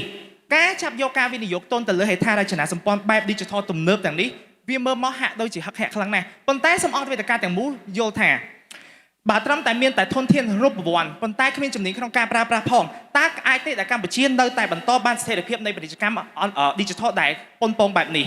ផ្ទុយទៅវិញដើម្បីរក្សាភាពធន់និងស្ថិរភាពពាណិជ្ជកម្ម Digital កម្ពុជាគួរណាតែផ្ដល់អាទិភាពពេញលេញទៅដល់អក្ខរកម្ម Digital យោងតាមរបាយការណ៍ពាណិជ្ជកម្ម Digital សម្រាប់ការអភិវឌ្ឍឆ្នាំ2023របស់អង្គការពាណិជ្ជកម្មពិភពលោក WTO ប្រទេសដែលកំពុងផ្ដោតសំខាន់វិនិយោគទៅលើអក្ខរកម្ម Digital អាចបង្កើនពាណិជ្ជកម្ម Digital របស់ខ្លួនឯងដល់ទៅ 25% ដែលអនុញ្ញាតឲ្យពាណិជ្ជករផ្សេងៗរកចំណូលបន្ថែមពង្រីកទៅដល់អតិថិជននិងធ្វើឲ្យអតិថិជនដែលបានប្រើប្រាស់សេវានោះមានភាពងាយស្រួលផងដែរបរិបទ Digital នៅប្រទេសកម្ពុជាមានការប្រែប្រួលយ៉ាងឆាប់រហ័សណាស់ប្រសិនបើគ្មានការបន្ថែមជំនាញថ្មីទេក៏ដូចជាពង្រឹងជំនាញឡើងវិញទេពាណិជ្ជករអតិថិជនក៏ដូចជាបុគ្គលពាក់ព័ន្ធផ្សេងៗនៅក្នុងប្រទេសរបស់យើងនឹងមិនអាចទាញយកផលប្រយោជន៍ពេញលេញពីបច្ចេកវិទ្យាក៏ដូចជាទប់ស្កាត់ទៅដល់បញ្ហាបច្ចេកទេសផ្សេងៗនិងរក្សាសុវត្ថិភាព Digital បានឡើយហើយអ្វីដែលយើងមិនចង់បាននោះគឺការប៉ះពាល់និងការធ្លាក់ចុះទៅកាន់ពាណិជ្ជកម្ម Digital ទាំងមូលនេះបើយោងតាមសន្និសីទរបស់OECD ឆ្នាំ2023ស្ដីពីសហគ្រាសធុនតូចធុនមធ្យមក៏ដូចជាសហគ្រិនភាពបន្ថែមទៅទៀតយោងតាមអង្គការ UNESCO បានលើកឡើងថាក្របខ័ណ្ឌសមត្ថភាពអក្ខរកម្ម Digital ប្រព័ន្ធផ្សព្វផ្សាយក៏ដូចជាព័ត៌មានផ្សេងៗត្រូវបានប្រើប្រាស់ជាមគ្គុទ្ទេសក៍របស់កម្ពុជាជំរុញអក្ខរកម្មរបស់យើងដើម្បីសម្រេចគោលដៅផ្សេងៗដូចជា SDGs បណ្ដុះបណ្ដាលវិជ្ជាជីវៈទៅដល់សិស្សមន្ត្រីរាជការក៏ដូចជាប្រជាពលរដ្ឋទូទៅហើយបន្ថែមទៅលើនេះទៀតកម្ពុជាយើងក៏បានអនុម័តផ្សេងៗតាក់ទងពីគោលនយោបាយរដ្ឋាភិបាល Digital Cambodia Digital Government ឆ្នាំ2023ដល់ឆ្នាំ2035ដែលលោករដ្ឋាភិបាលទាំងមូលបានកំណត់សម្គាល់យ៉ាងច្បាស់លាស់ទៅការបណ្ដុះបណ្ដាលវិជ្ជាជីវៈខាង ICT និងការគ្រប់គ្រងទិន្នន័យនេះវាសបញ្ជាក់ថាការផ្ដល់អាទិភាពលើអក្ខរកម្ម Digital ទាំងនេះវាជាគោលនយោបាយរបស់រដ្ឋាភិបាលតាំងពីយូរមកហើយមិនមែនត្រឹមតែជាសំណើទ្រឹស្ដីទេអង្គវេទិកាទាំងមូលសូមទានជ្រាបជាក់ស្ដែងនៅពេលដែលកម្ពុជាយើងប្រឈមជាមួយនឹងវិបត្តិសកលដូចជា COVID-19 ក៏ឬក៏ការរាំងស្ទះទៅលើទីផ្សារអន្តរជាតិផ្សេងៗគឺមានតែអក្ខរជន Digital តែប៉ុណ្ណោះដែលអាចទាញផលប្រយោជន៍ផ្សេងៗដើម្បីបំលែងពាណិជ្ជកម្មរបស់ខ្លួនពីប្រពៃណីទៅជាពាណិជ្ជកម្មបែប Digital ក្នុងឆ្នាំ2022វិជាស្ថានបណ្ដុះបណ្ដាលនិងស្រាវជ្រាវដើម្បីអភិវឌ្ឍកម្ពុជាបានលើកឡើងថាការកើនឡើងនៃ1%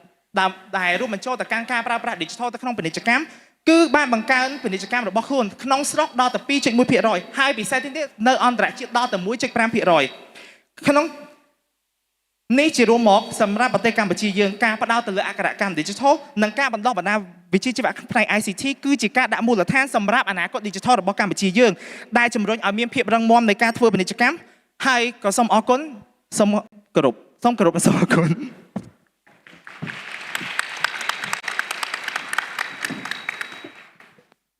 សូមអញ្ជើញក្មួយខាងក្រុមបដិសេធបេក្ខជនទី3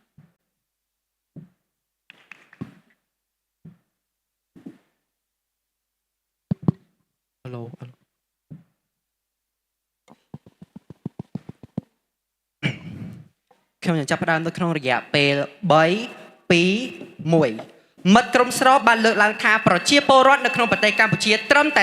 32%ប៉ុណ្ណោះដែលមានអក្ខរកម្ម Digital នេះមិនសបញ្ជាក់ឲ្យឃើញទេឬថាយើងគួរណាតែអតិភិបទៅលើការវិនិយោគទៅលើហេដ្ឋារចនាសម្ព័ន្ធ Digital ដើម្បីពង្រឹងអក្ខរកម្ម Digital ហើយបើមិត្តលើកឡើងបែបនេះហាក់បីដូចតែជាគ្រាន់លើកអំពីបញ្ហាតែមិត្តមិនព្យាយាមរកដំណោះស្រាយនោះទេអង្គវេទិកាទាំងមូលជាទីគោរពហើយមួយវិញទៀតមិត្តក្រុមស្របបានលើកឡើងថាយើងត្រូវអភិវឌ្ឍនៅជំនាញរបស់ធនធានមនុស្សសួរថាដើម្បីអភិវឌ្ឍនៅអក្ខរកម្ម Digital បានយើងគួរណាតែអតិភិបទៅលើហេដ្ឋារចនាសម្ព័ន្ធ Digital ដើម្បីធានាអំពីប្រសិទ្ធភាពនៃការប្រើប្រាស់ហើយដូចនេះសូមអនុញ្ញាតឲ្យរូបខ្ញុំធ្វើការបកស្រាយទៅលើតលហីកទី3នោះគឺវិសាលភាពនៃពាណិជ្ជកម្ម Digital ត្រូវការវិនិយោគទៅលើហេដ្ឋារចនាសម្ព័ន្ធ Digital ទំនើបនិងជាគ្រឹះនៃការកសាងអក្ខរកម្ម Digital ហេដ្ឋារចនាសម្ព័ន្ធ Digital បានក្លាយទៅជាមូលដ្ឋានគ្រឹះដែលពុំអាចខ្វះបានឡើយសម្រាប់ការអភិវឌ្ឍពាណិជ្ជកម្ម Digital នៅក្នុងប្រទេសកម្ពុជាដូចជារដ្ឋាភិបាលអាជីវកម្មក៏ដូចជាបុគ្គលផ្សេងៗជាដើមដែលហេតុថាហេដ្ឋារចនាសម្ព័ន្ធ Digital ទំនើបបានមានប្រសិទ្ធភាពនិងជំរុញនវានុវត្តន៍នៅក្នុងប្រទេសក៏ដូចជាការក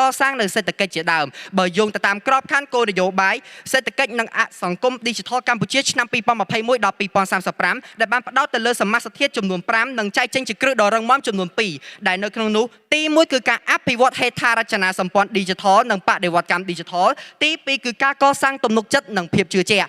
លើពីនេះបន្ទាប់ពីវិបត្តិជំងឺ COVID-19 ក្របខ័ណ្ឌគោលនយោបាយសេដ្ឋកិច្ចនិងសង្គម Digital បានក្លាយទៅជាផ្នែកមួយដ៏សំខាន់នៅក្នុងការស្ដារសេដ្ឋកិច្ចឡើងវិញតាមរយៈការកសាងហេដ្ឋារចនាសម្ព័ន្ធ Digital ដើម្បីជំរុញអក្ខរកម្ម Digital ក៏ដូចជាការតាក់ទាញវិនិយោគនៅក្នុងស្រុកក៏ដូចជាក្រៅស្រុកផងដែរហើយបើយើងកន្លែងទៅមើលគោលនយោបាយរដ្ឋាភិបាល Digital កម្ពុជាឆ្នាំ2022ដល់2035ដែលមានចក្ខុវិស័យគឺការកសាងរដ្ឋាភិបាល Digital ដើម្បីលើកកម្ពស់គុណភាពជីវិតនិងទំនុកចិត្តរបស់ប្រជាពលរដ្ឋតាមរយៈការបម្រើនៅសេវាសាធារណៈឲ្យកាន់តែប្រសើរដែលបានដាក់ចេញនូវយុទ្ធសាស្ត្រចំនួន10ហើយយុទ្ធសាស្ត្រ4ដំបូងបានផ្ដោតសំខាន់ទៅលើហេដ្ឋារចនាសម្ព័ន្ធបាត់ទៅហើយអង្គវេទិកាទាំងមូលជាទីគោរពដែលទី1គឺការរៀបចំនិងកែលម្អហេដ្ឋារចនាសម្ព័ន្ធតភ្ជាប់ Digital ទី2ការរៀបចំនិងកែហេដ្ឋារចនាសម្ព័ន្ធទូទាត់សងប្រាក់ Digital សម្រាប់សេវាសាធារណៈទី3គឺការរៀបចំនិងពង្រឹងហេដ្ឋារចនាសម្ព័ន្ធ Digital និងទី4គឺការអភិវឌ្ឍហេដ្ឋារចនាសម្ព័ន្ធសេវាប្រៃសណីយ៍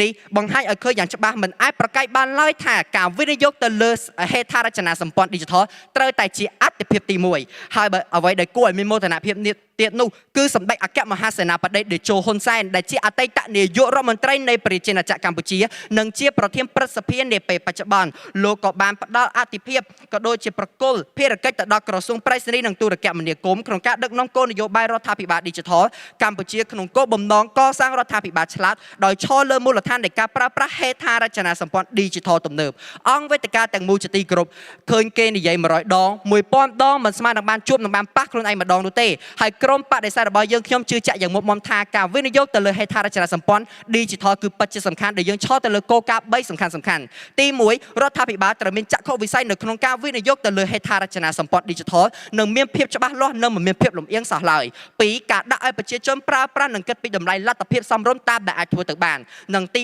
3ធានាអំពីហេដ្ឋារចនាសម្ព័ន្ធ Digital គឺអាចឆ្លើយតបនឹងតម្រូវការជាក់ស្ដែងនិងលើកទឹកចិត្តទៅដល់ការប្រើប្រាស់របស់ប្រជាពលរដ្ឋផងដែរអង្គវេទិកាទាំងមូលជាទីគោរពរាជរដ្ឋាភិបាលគួរណាស់តែផ្ដោតសំខាន់ទៅលើការវិនិយោគទៅលើហេដ្ឋារចនាសម្ព័ន្ធ Digital ពីព្រោះថាការវិនិយោគនេះហើយគឺជាកត្តាអាទិភាពទី1ដែលចម្បងនៅក្នុងការជំរុញឲ្យមានអក្ខរកម្ម Digital នៅក្នុងប្រទេសកម្ពុជាអង្គវេទិកាទាំងមូលត្រូវចងចាំថាមានតែហេដ្ឋារចនាសម្ព័ន្ធ Digital នេះទេទើបជាគ្រឹះនៅក្នុងការអភិវឌ្ឍក៏ដូចជាពង្រឹងនៅអក្ខរកម្ម Digital បន្ថែមទៀតហើយបើយោងទៅតាមយុទ្ធសាស្ត្របញ្ចកោណក៏ដូចគ្នាដែរដូចនេះហើយរាជរដ្ឋាភិបាលប្រៀបដូចជាដៃឆ្វេងរីឯប្រជាពលរដ្ឋប្រៀបដូចជាដៃស្ដាំក្នុងការចាប់ដៃគ្នាដើម្បីអភិវឌ្ឍទៅខាងមុខសូមអរគុណសូមអរគុណក្មួយៗទាំងពីរក្រុមពេលនេះក្មួយមានពេល2នាទីដើម្បីបំផុសគំនិតហើយក្មួយដែលត្រូវឡើងចុងក្រោយមានភារកិច្ចសរុបនៅតលិកព្រមទាំងសាររបស់មិត្តទាំង3របស់ខ្លួននេះជាកត្តាសំខាន់មួយដែលក្មួយត្រូវចងចាំ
ក្មួយ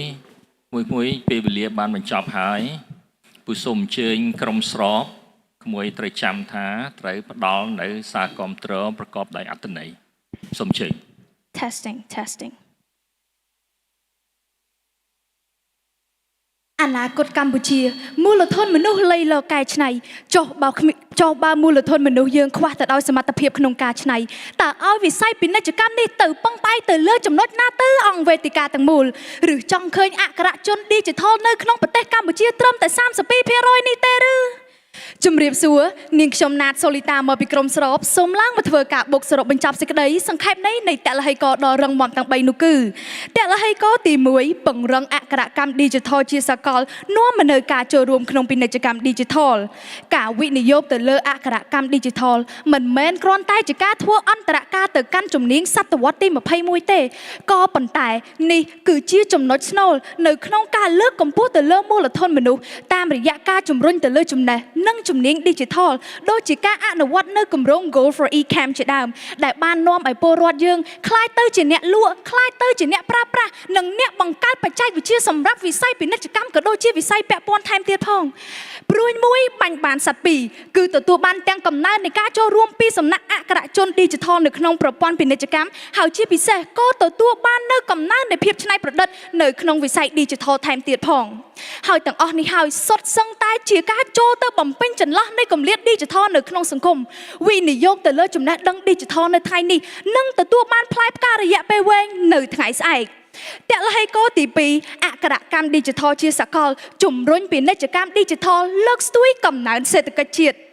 ការលើកកម្ពស់ទៅលើអក្សរកម្ម Digital ចំពោះសហគ្រាសធុនមីក្រូតូចនិងមធ្យមតាមរយៈវគ្គបណ្ដុះបណ្ដាលក៏ដូចជាការចែករំលែកនៅចំណេះដឹងផ្សេងៗគឺជាជំហានដែលធ្វើការបំលែងពាណិជ្ជកម្មបែបប្រពៃណីទៅជាពាណិជ្ជកម្ម Digital ហើយជាពិសេសបង្កើនផលិតផលនិងសេវាកម្មថ្មីៗអនុញ្ញាតឲ្យចូលទៅប្រើប្រាស់ Marketplace ជាដើមជាមួយគ្នានេះដែរសហគ្រាសនិងអាជីវករក៏អាចមានសមត្ថភាពនៅក្នុងការគ្រប់គ្រងទៅលើសារពើភ័ណ្ឌយ៉ាងមានប្រសិទ្ធភាពការទំនាក់ទំនងនិងការប្រើប្រាស់នៅប្រព័ន្ធទូទាត់ប្រាក់ហើយជាពិសេសការដឹកជញ្ជូនប្រកបទៅដោយភាពងាយស្រួលនេះក៏ដោយសារតែសមត្ថភាពនៃ Digital នេះឯងហើយសមត្ថភាពទាំងអស់នេះហើយគឺជាកូនសោដោះស្រាយនៅទ្វារដើម្បីឲ្យប្រទេសកម្ពុជាក៏ដូចជាវិស័យពាណិជ្ជកម្មទាំងមូលឆ្ពោះទៅកាន់កាលានុវត្តភាពមាសនៃការអភិវឌ្ឍតលហេកោទី3អក្សរកម្ម Digital ជាសកលបង្កើនភាពធន់ក្នុងពាណិជ្ជកម្ម Digitalពិភព Digital មានការផ្លាស់ប្ដូរយ៉ាងឆាប់រហ័សមាននៅបញ្ហាឧក្រិដ្ឋកម្ម Digital រួមទាំងមាននៅការប្រកួតប្រជែងថ្មីចុះបើគ្មានជំនាញ Digital តើឲ្យពលរដ្ឋឆ្លើយតបទៅនឹងបច្ចេកវិទ្យាទំនើបទាំងអស់នោះបានដោយរបៀបណាទៅអង្គវេទិកាទាំងមូលឬគ្រាន់តែបង្កើតហេដ្ឋារចនាសម្ព័ន្ធដើម្បីទុកតាំងទេឬចំណេះគឺជាអាហារឯប្រាជ្ញាគឺជាអាវុធហើយការធ្វើអតិភិបវុបនីកម្មទៅលើអក្សរកម្ម Digital នេះហើយដូចជាការវិនិយោគទៅលើគម្រោងផ្សេងទាំងអស់នេះគឺសុទ្ធសឹងតែអនុញ្ញាតឲ្យអាជីវកម្មការពារខ្លួននិងអាជីវកម្មរបស់ខ្លួនពីគ្រោះថ្នាក់ Digital ដោះស្រាយនៅបញ្ហាបច្ចេកទេសផ្សេងហើយជាពិសេសទៅទៀតបត់បែនទៅតាមរបត់នៅបច្ចេកវិទ្យាថ្មីជារួមមកក្រុមយើងខ្ញុំពុំបានច្រានចោលនៅហេដ្ឋារចនាសម្ព័ន្ធទេក៏ប៉ុន្តែដើម្បីរក្សាបាននូវការអភិវឌ្ឍរយៈពេលវែងរបស់វិស័យពាណិជ្ជកម្មយើងត្រូវផ្ដល់អាទិភាពទៅលើការអភិវឌ្ឍអក្សរកម្ម Digital ជាជំហានដំបូងពីព្រោះថាដើម្បីធានាបាននៅមូលធនមនុស្សនៅក្នុងប្រទេសស្របទៅតាមសមត្ថភាពមានពេញខ្លួនហើយអាចឆ្លើយតបទៅនឹងបច្ចេកវិទ្យាទាំងអស់នោះហើយក៏សូមសំណូមពរទៅកាន់រាជរដ្ឋាភិបាលសូមមេត្តាពង្រឹងបន្ថែមរួមគ្នាជាធ្លុងដើម្បីកសាងនូវសេដ្ឋកិច្ច Digital សម្រាប់ប្រទេសជាតិយើងរួមគិតរួមធ្វើនិងរួមទទួលខុសត្រូវសូមគោរពអរគុណនិងសូមអរគុណ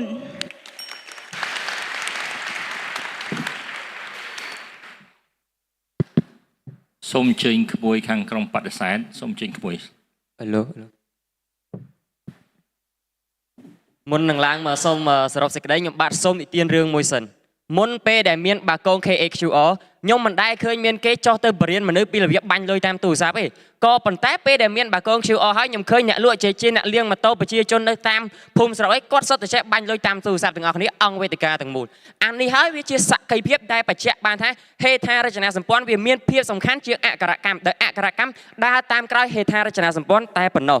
អង្គវេទិកាទាំងមូលជាទីគោរពខ្ញុំបាទឈ្មោះអង្គសង្ឃរាជតំណាងឲ្យក្រុមបដិសេធសំឡាងមកសរុបសេចក្តីទៅលើប្រធានបទដែលបានបដិសេធថាការផ្ដល់អត្ថប្រយោជន៍ទៅលើអក្ខរកម្ម Digital ជាសកលគឺមានភាពចាំបាច់សម្រាប់ការអភិវឌ្ឍពាណិជ្ជកម្ម Digital នាពេលអនាគតរបស់កម្ពុជាជាជាងការវិនិយោគហេដ្ឋារចនាសម្ព័ន្ធ Digital បែបទំនើបក្នុងនាមជាក្រុមបដិសេធពួកយើងបានលើកឡើងនៅតលហិកចំនួន3ដោយតលហិកទី1បានលើកឡើងថាអក្ខរកម្ម Digital ជាសកលមិនមែនជាចម្លើយចម្បងសម្រាប់ស្ថានភាពកម្ពុជានាពេលបច្ចុប្បន្ននេះទេដោយផ្អែកទៅលើកត្តារារាំងចំនួន3ទី1កត្តាធនធានមនុស្សទី2កត្តាហិរញ្ញវត្ថុនិងទី3កត្តាហេដ្ឋារចនាសម្ព័ន្ធនេះឯងព្រមទាំងតម្រូវការចម្បងចំនួន2របស់កម្ពុជាទី1គឺឧបករណ៍ប្រើប្រាស់ទាន់សម័យនិងទី2ហេដ្ឋារចនាសម្ព័ន្ធទំនើបតលហិកទី2ហេដ្ឋារចនាសម្ព័ន្ធ Digital បែបទំនើបជាគ្រោងឆ្អឹងសម្រាប់អភិវឌ្ឍអនាគតកម្ពុជាទី1អភិវឌ្ឍទៅលើវិស័យសង្គមវិស័យសេដ្ឋកិច្ចក៏ដូចជាលើកកម្ពស់កិត្យានុភាពជាតិនៅលើឆាកអន្តរជាតិនិងទី2អភិវឌ្ឍអនាគតធនធានមនុស្សកម្ពុជាសម្រាប់ពាណិជ្ជកម្ម Digital ព្រោះអីបើសិនបើយើងមានអក្ខរកម្មក៏ប៉ុន្តែគ្មានហេដ្ឋារចនាសម្ព័ន្ធដូចយើងបានរៀនតែទ្រឹស្ដីគ្មានការអនុវត្តអញ្ចឹងអង្គវេទិកាទាំងមូលជាទីគោរពតលហិកទី3វិសាលភាពនៃពាណិជ្ជកម្ម Digital កម្ពុជាត្រូវការវិនិយោគលើហេដ្ឋារចនាសម្ព័ន្ធ Digital ហើយវាក៏ជាគ្រឹះនៃអក្ខរកម្ម Digital ផងដែរដោយផ្អែកលើ3ចំណុចធំៗទី1គឺអាចតាក់ទងវិនិយោគទុនពីបរទេសបន្ថែមទៀតទី2គឺអាចពង្រឹងការគ្រប់គ្រងពាណិជ្ជកម្ម Digital របស់កម្ពុជានិងទី3ពង្រីកវិសាលភាពក្នុងការពង្រឹងអក្ខរកម្ម Digital របស់កម្ពុជាអង្គវេទិកាទាំងមូលជាទីគោរពនៅក្នុងគណៈនេះខ្ញុំបាទសូមទាញចំណាប់អារម្មណ៍គណៈកម្មការមកវិភាគទៅលើប្រធានបទទៅលើពាក្យត្រង់ថាអត្ថភាពយើងត្រូវដឹងថាប្រធានបទនៅកន្លែងនេះត្រូវលើកឡើងពីចំណុចសំខាន់របស់អក្ខរកម្ម Digital ក៏ដូចជាហេដ្ឋារចនាសម្ព័ន្ធ Digital ទំនើបប៉ុន្តែពាក្យថាអត្ថភាពត្រូវបង្ហាញថាមួយណាសំខាន់ជាងស្របពេលដែលក្រុមស្របបានលើកឡើងពីចំណុចល្អជាច្រើនរបស់អក្ខរកម្ម Digital ក៏ប៉ុន្តែពុំបានបញ្ជាក់ថាហេតុអ្វីបានវាសំខាន់ត្រូវដើរមុនហេដ្ឋារចនាសម្ព័ន្ធទេហើយតលហិកទាំង3មានភាពច្រំដែរព្រមទាំងជួយគ្រប់គ្រងមកក្រុមបដិសេធយើងខ្ញុំទៀតផងជាក់ស្ដែងឧទាហរណ៍តកតទៅនឹងក្រុមហ៊ុន Grab សួរថាបើសិនបើគាត់មិនទាន់មាន app នឹងទេតើគាត់អាចបង្រៀនគេឲ្យប្រើប្រាស់ app Grab នឹងបានដែរឬទេអង្គវេទិកាទាំងមូលជាទីគោរពហើយក្រុមស្របដូចគ្នាក៏បានលើកឡើងដែរថាហេដ្ឋារចនាសម្ព័ន្ធ Digital ទំនើបទាំងអស់ត្រូវកើតចេញពីចំណេះធនធានមនុស្សរបស់កម្ពុជាក៏ប៉ុន្តែត្រង់កន្លែងនេះយើងត្រូវដឹងថាមិនមែនរឿងអភិវឌ្ឍលើហេដ្ឋារចនាសម្ព័ន្ធទំនើបនឹងត្រូវចេញពីកម្ពុជាតែមួយមុខទេធនធានមនុស្សស្រុកគេហេតុអីបានយើងប្រើមិនបានការផ្លាស់ប្ដូរធនធានមនុស្សក៏ដូចជាការពឹងពាក់ធនធានមនុស្សបរទេសក៏វាជាផ្នែកមួយក្នុងការចែករំលែកក៏ដូចជាផ្លាស់ប្ដូរវប្បធម៌ការសិក្សាជាសសរស្តម្ភមួយនៃអាស៊ានយើងផងដែរហើយបន្ថែមពីនេះទៀតត្រូវចាំថានៅពេលចុងឆ្នាំ79សម្ដេចតេជោក្នុងការពង្រឹងវិស័យអប់រំឡើងវិញបានមានប្រសាសន៍ថាអ្នកចេះតិចបរៀនអ្នកចេះល្មមអ្នកចេះល្មមអ្នកចេះខ្លាំងបង្រៀនអ្នកចេះតិចអ្នកចេះតិចបង្រៀនអ្នកមិនចេះត្រង់នេះវាដូចគ្នាដែរគឺសិស្សអ្នកដែលគាត់មកពីបរទេសអាចបរៀនប្រជាជនខ្មែរយើងអាចប្រើប្រាស់ដូចគ្នាក៏ប៉ុន្តែដើម្បីអាចបរៀនបានលុះត្រាតែយើងបើកសាលាជាមុនមានហេដ្ឋារចនាសម្ព័ន្ធដូចជាមុនមិនខុសអ្វីពីពាណិជ្ជកម្ម Digital របស់កម្ពុជាដែរទេគឺត្រូវតែមានហេដ្ឋារចនាសម្ព័ន្ធសិនបានមនុស្សអាចមានលវ័សទៅរៀនមិនអាចមានតែទ្រឹស្ដីតែគ្មានការអនុវត្តបានទេអង្គវេទិកាទាំងមូលជាទីគោរពសរុបមកខ្ញុំបាទសូមបដិសេធយ៉ាងពេញទំហឹងទៅលើប្រធានបទខាងលើសូមអរគុណ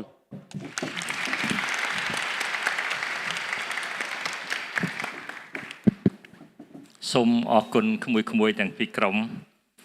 សារដែលក្មួយបានផ្ដល់តលិកក៏ដូចជាការវែកញែកជជែកដេញដោលអំពីអតិភិបនៃអក្ខរកម្ម Digital ក៏ដូចជាការកសាងនិងវិនិយោគទៅលើហេដ្ឋារចនាសម្ព័ន្ធទំនើបរបស់ប្រព័ន្ធ Digital គឺជាសារសំខាន់និងជាធាតុចូលដែលទាំងអស់គ្នាត្រង់ប្រាប់ស្ដាប់ហើយជាធាតុចូលដែលរាជរដ្ឋាភិបាលនឹងប្រើប្រាស់ជាពិសេសក្រសួងនីតិកម្មនឹងទួលយកនៅធាតុចូលនេះដើម្បីរៀបចំនៅវិធានការរបស់ខ្លួនឲ្យបានច្បាស់លាស់និងមានប្រសិទ្ធភាពដើម្បីអភិវឌ្ឍនៅពាណិជ្ជកម្ម Digital ទំនើបក្មួយបានសម្ដែងនៅការស្រាវជ្រាវនិងការយល់ដឹងអំពីប្រធានបទដោយប្រើប្រាស់តលិកល្អប្រើប្រាស់ឯកសារយោងហើយក៏បានបង្ហាញនៅជំហរនៃការជជែកវែកញែកដែលធ្វើឲ្យគណៈកម្មការទាំងមូលមានការចាប់អារម្មណ៍ហើយខ្ញុំខ្លួនឯងផ្ទាល់ក៏សូមសម្ដែងនៅការកោតសរសើរចំពោះក្រុមទាំងពីរដែលសូម្បីតែនៅក្នុងរយៈពេលខ្លីក៏បងប្អូនទាំងអស់មួយទាំងអស់បានប្រើប្រាស់លទ្ធភាពនៅក្នុងការស្រាវជ្រាវនិងប្រើប្រាស់លទ្ធភាពនៅក្នុងការសម្ដែងមតិហើយក៏បានបង្ហាញនៅ ភាពប្រតិកលាចំពោះប្រធានបទតែនេះធ្វើឲ្យគណៈកម្មការយើងធ្វើឲ្យក្រុមការងារយើងវាយតម្លៃខ្ពស់ចំពោះការយល់ដឹងនិងការខិតខំប្រឹងប្រែងព្រមទាំងស្មារតីចូលរួមរបស់ក្មួយៗនៅក្នុងការជជែកវិញនេះខ្ញុំសូមអបអរសាទរចំពោះក្រុមទាំងពីរក៏ប៉ុន្តែយើងត្រូវចាំមើលនៅលទ្ធផលដែលគណៈកម្មការវាយតម្លៃលោកនឹងផ្ដល់ជូនហើយសូមជម្រាបជូនថាការជជែកការបំផុសគំនិតរបស់ក្រុមទាំងសងខាងនិងការផ្ដល់ភារកិច្ចឲ្យគ្នាទៅវិញទៅមកនៅក្នុងការសម្ដែងមតិគឺជាកត្តាសំខាន់មួយដែរដែលនឹងអាចធ្វើឲ្យគណៈកម្មការយើងផ្ដល់នៅពិន្ទុល្អជូនបងប្អូនបានបន្ទាប់ទៅនេះខ្ញុំបាទសូមជូនមតិទៅគណៈកម្មការដែលគណៈកម្មការមានរយៈពេលប្រហែលជា5នាទីទៅ6នាទីដើម្បីអនុញ្ញាតធ្វើសេចក្តីសង្ខេបបន្តិចជូនក្រុមទាំងពីរជាការលើកទឹកចិត្តឬគឺជាសារសម្រាប់កម្មវិធីនៅពេលអនាគតសូមអញ្ជើញបាទអ្នកណាក៏បានបាទគេឲ្យខ្ញុំទៅមុនអាដាមដោយសារតែនិយាយពីរឿង Cambodia Trade ច្រើនចាអញ្ចឹងជាបឋមសូមជូនអបអរសាទរក្រុមទាំងពីរពិតជាធ្វើបានល្អមែនតើបងសូមកោតសរសើរចាអាចក្លាប់បានចា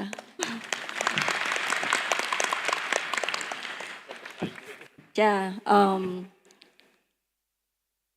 ក្រុមស្រប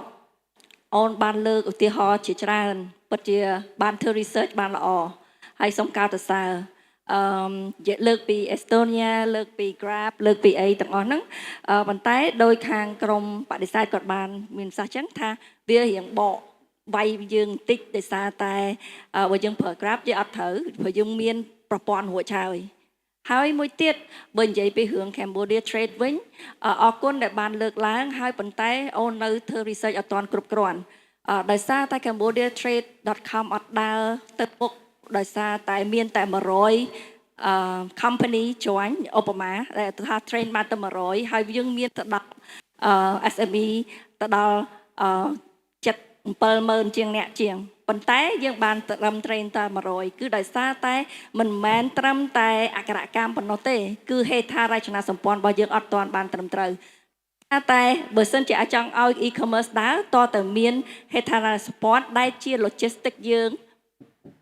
ដឹកដំអីវ៉ាន់ទៅស្រុកក្រៅមានធូបើសិនជាថ្លៃ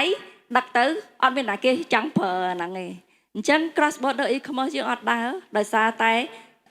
ការដឹកជញ្ជូនមានថ្លៃហើយអញ្ចឹងយើងបានធ្វើកិច្ចការនេះជាមួយក្រសួងប្រៃសណីย์ដើម្បីធ្វើម៉េចឲ្យតម្លៃ cross border e-commerce របស់យើងនឹងមានតម្លៃថោកចាអញ្ចឹងទីមួយទៀតបើសិនជាអូនលើកពីរឿងសិង្ហបុរី Smart Citizen អាហ្នឹងអាចជួយបន្ថែមទម្ងន់ទៅខាងអូនបានដោយសារតែនៅសិង្ហបុរីពួកគាត់គឺមានគេហៅថាទូតសុចន្ទៈដើម្បីជួយបង្រៀនពួកក្រុមគាត់ដែលអត់ទាន់ចេះតែម្ដងអញ្ចឹងអាចបង្រៀនបានលើកហើយក៏នឹងខ្លាំងចាអញ្ចឹងនៅក្នុងកិច្ចការទាំងពីរនាក់ដែលបងប្រកួតបងអូនប្រកួតគ្នានេះគឺសូមកោតសរសើរហើយពិតជាសំខាន់ថាហេដ្ឋារចនាសម្ព័ន្ធហើយនឹងអក្ខរកម្មគឺត្រូវតែដើរជាមួយគ្នាគឺយើងមិនអាចមានមួយអត់មួយបានទេមិនអាចមានដូចថាធ្វើផ្លូវលបឿនលឿនប៉ុន្តែអត់មានឡានជិះលឿនហ្នឹងមិនអាចទៅរួចទេចាហើយបើសិនជាយើងអត់មានហេដ្ឋារចនាសម្ព័ន្ធហើយទៅបរៀនមនុស្សដែលឲ្យព្រៀនចេះ digital ហើយប៉ុន្តែអត់មានហេដ្ឋារចនាសម្ព័ន្ធត្រឹមត្រូវអញ្ចឹងមានន័យថាគាត់នៅក្រៅប្រព័ន្ធទៀតហើយព្រោះអត់មានហេដ្ឋារចនាសម្ព័ន្ធចាអញ្ចឹងសូមកោតសរសើរហើយទោះបីឈ្នះចាញ់យ៉ាងម៉េចសម្រាប់ទៅលើចាច់ទាំង5នាក់នេះចាហើយសូមជូនពរឲ្យបងប្អូនទាំងអស់បានជោគជ័យទាំងអស់គ្នាចាសូមអរគុណសូមអរគុណលោកជំទាវបាទសូមមតិបន្តិចទៀតពីខាងវិស័យឯកជនក៏បានពីវិស័យរដ្ឋក៏បានបាទសូមអញ្ជើញបាទជាបឋមសូមសម្ដែងការកោតសរសើរសម្រាប់ក្រុមទាំងពីរបាទសិតមកពី come add មកពី AVP សិតតែក្រុមខ្លាំងបាទសម្រាប់ខ្ញុំសូម go to the point តែម្ដងទី1ខ្ញុំនិយាយអំពីគុណសម្បត្តិសម្រាប់ក្រុមទី1ខ្ញុំឃើញគាត់លើកឧទាហរណ៍ច្រើនទាំងក្នុងនិងក្រៅប្រទេសហើយនៅក្នុងនោះគាត់បានលើកអំពីថាបើសិនជាការបង្កើននៅភាគរយអក្ខរកម្ម digital ធ្វើឲ្យបង្កើននៅពាណិជ្ជកម្មវាជាឧទាហរណ៍ល្អដែលបង្ហាញអំពីភាពចាំបាច់របស់អក្ខរកម្ម digital បាទហើយប៉ុន្តែចំណុចខ្វះខាតដែលខ្ញុំអត់ឮតាមពិតអានោះជាចំណុចកន្លឹះមួយបងអូនលើកឡើងអំពីអក្ខរកម្ម digital ប៉ុន្តែមិនបានបញ្ជាក់ថានៅក្នុងអក្ខរកម្ម digital គាត់ណារៀនប្រើឬយ៉ាងម៉េចអក្ខរកម្ម digital នេះមានរូបផ្សំតាំងពីអក្ខរកម្មនៅក្នុងការធ្វើម៉េចឲ្យគាត់អាចយល់អំពីសុវត្ថិភាពស្វែងយល់អំពីសន្តិសុខ cyber ដើម្បីការពារខ្លួនឯងបាទដើម្បីកុំឲ្យចាញ់ការឆោបោកអីផ្សេងៗរំលេចចំណុចហ្នឹងបានជាចំណុចខ្លឹមគួរតែបញ្ជាក់កុំឲ្យថាយើងគ្រាន់តែនិយាយពាក្យថាអក្ខរកម្ម digital ប៉ុន្តែ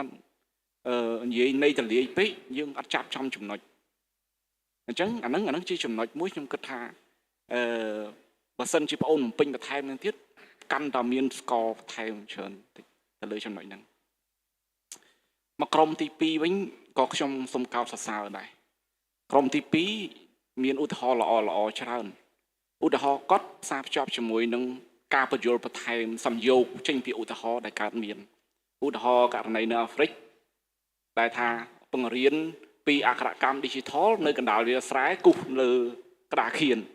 អត់មានឧបករណ៍បាទហើយគាត់បង្ហាញរូបហើយជាមួយនឹងការសំយោគចេញមកថាតើវាអាចទៅរួចទេយើងអាចសម័យមើលការលើកឧទាហរណ៍ផ្សារភ្ជាប់ជាមួយនឹងហេតុផលសំយោគនេះអាចបង្ហាញបានដើម្បីឲ្យគេអាចយល់បានច្បាស់កាន់តែច្បាស់អំពីអ្វីដែលយើងលើកមកអំណាងហើយក៏ឆ្លៀតវាយបកមកក្នុងក្រុមទី1ដែរខាងបងអូននឹងទៅសារទាំងថាទាញយកអ្វីដែលជាចំណុចលើកឡើងការគ្រប់គ្រងរបស់ក្រុមទី1បន្តិចយើងលើកយកអាហ្នឹងមកយកជា credit ភ្លាមនេះជាចំណុចប៉ិនប្រសពមួយខ្ញុំសូមកោតសរសើរលើចំណុចហ្នឹងប៉ុន្តែចំណុចដែលខ្ញុំគិតថាដែលរឹតតែធ្វើឲ្យក្រុមបងអូនអាចនឹងមានបន្ទុកច្រើនពីគណៈកម្មការទៀតហើយខ្ញុំគិតថាបើសិនជាបងអូនលើកឡើងពីចំណុចនេះរឹតតែល្អចំណុចនោះគឺថាតកតងជាមួយនឹង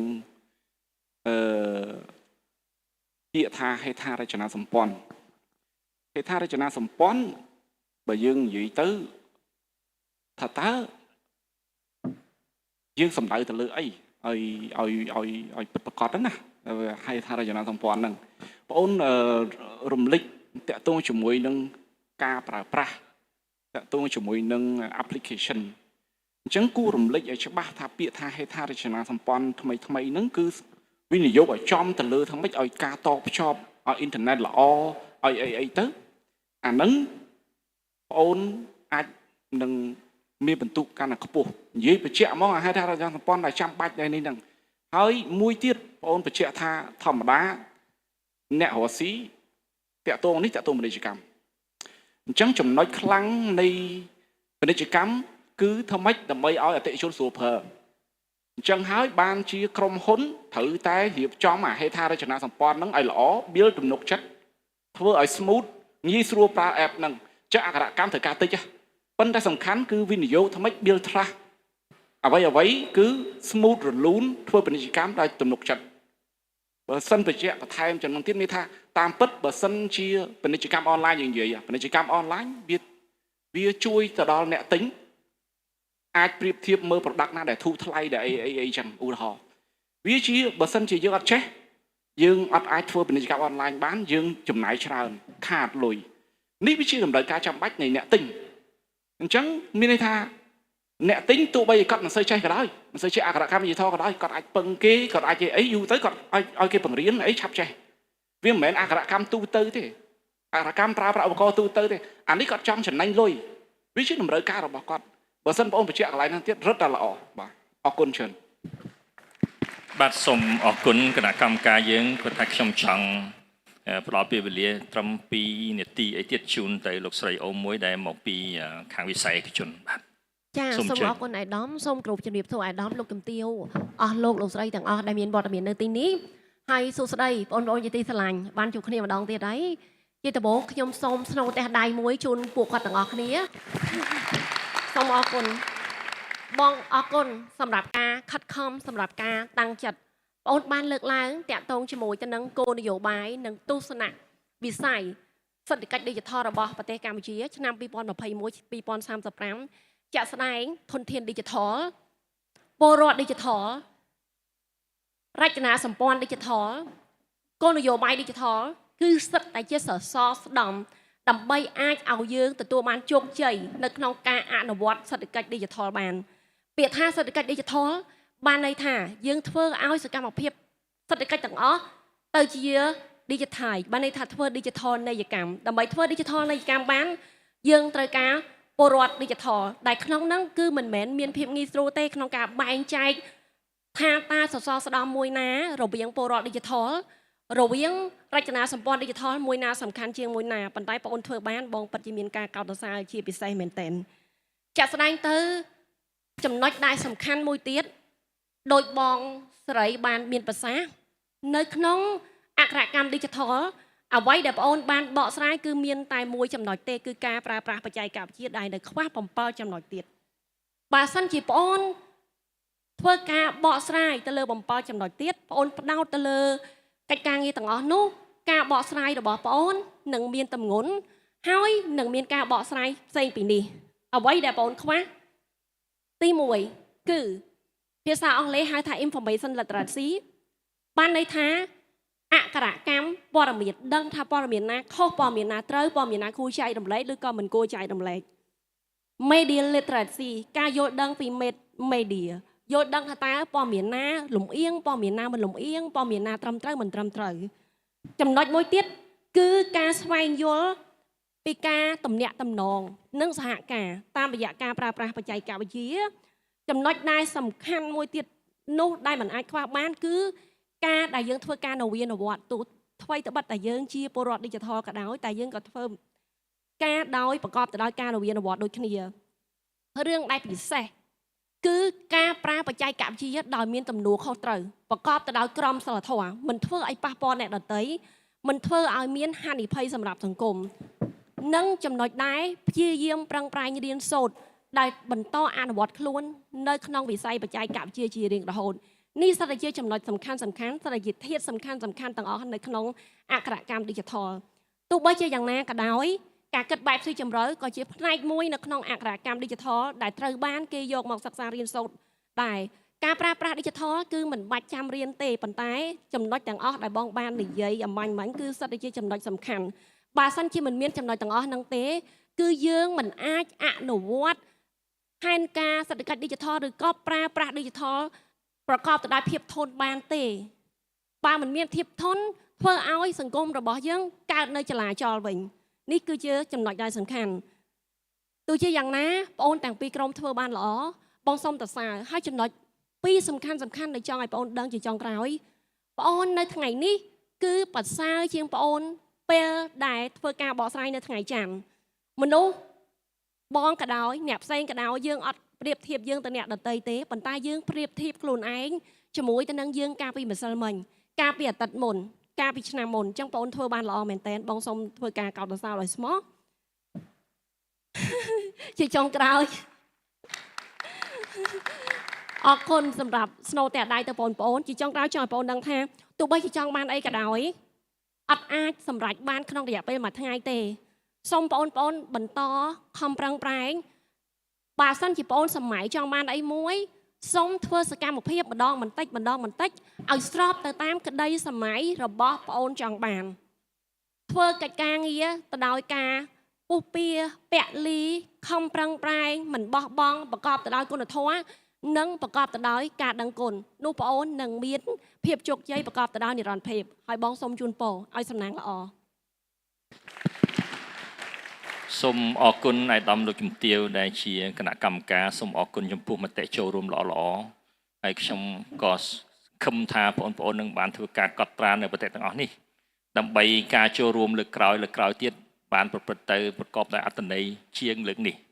ដោយលោកស្រីអូមួយបាននិយាយចឹងថាយើងប្រៀបធៀបខ្លួនយើងទៅនឹងខ្លួនយើងថ្ងៃនេះដើរបាន1ជំហានថ្ងៃស្អែកដើរបាន10ជំហាននេះជាកត្តាមួយបង្ហាញនៅការព្យាយាមហើយក៏ជាម៉ែត្រមួយដើម្បីវាស់នៅសមត្ថភាពអនាគតរបស់យើងដែរឯកឧត្តមលោកជំទាវអស់លោកស្រីវគ្គទី1របស់យើងបានបញ្ចប់ទៅហើយក៏ខ្ញុំសង្ឃឹមថាបងប្អូនទាំងពីរក្រុមនឹងបន្តចូលរួមជាមួយក្រសួងពាណិជ្ជកម្មនៅក្នុងវគ្គប្រកួតក្រោយៗទៀតហើយក៏សូមឆ្លៀតឱកាសនេះសម្ដែងនៅការអរគុណចំពោះសាកលវិទ្យាល័យអាមេរិកកាំងភ្នំពេញនិងវិទ្យាស្ថាន ChemEd ដែលតែងតែបញ្ជូននិស្សិតល្អៗមកចូលរួមជាមួយនឹងយើងខ្ញុំយើងនឹងបន្តវគ្គបន្តទៅទៀតហើយខ្ញុំសូមជូនកម្មវិធីនេះជូនទៅពិធីការនីដើម្បីអាចនឹងមានការណែនាំបន្ថែមសូមអរគុណបងប្អូនបាទ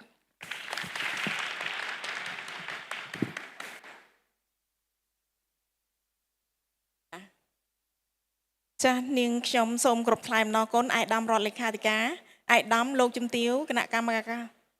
ធិការដាក់ពិន្ទុចំពោះអនុសាសន៍ដ៏មានតម្លៃដល់ក្រុមវគ្គកណ្ដាលផ្ដាច់ព្រាត់ជុំទី1នេះចាស់ហើយក៏សូមអរគុណដល់ក្រុម ChemEd និងក្រុម AUPP ដែលបានបង្ហាញពីសមត្ថភាពដ៏ពូកែក្នុងការតតាំងការពារនៅគំនិតយល់ឃើញរបស់ក្រុមនីមួយៗដែលធ្វើឲ្យអ្នកចូលរួមនឹងគឺស្ដាប់យ៉ាងជក់ចិត្តដិតអារម្មណ៍ហើយក៏ទន្ទឹងរង់ចាំលទ្ធផលជ័យជំនះក្នុងវគ្គកណ្ដាលផ្ដាច់ព្រាត់ជុំទី1នេះជាមួយនឹងបងប្អូនផងដែរចាស់ហើយមុននឹងបន្តកម្មវិធីរបស់យើងនៅវគ្គបន្តទៅទៀតហ្នឹងគឺសូមគ្រប់អញ្ជើញឯកឧត្តមលោកជំទាវលោកស្រីសូមមេត្តាសម្រាប់និងពិសាអាហារសម្រន់ចាស់សូមគ្រប់អញ្ជើញ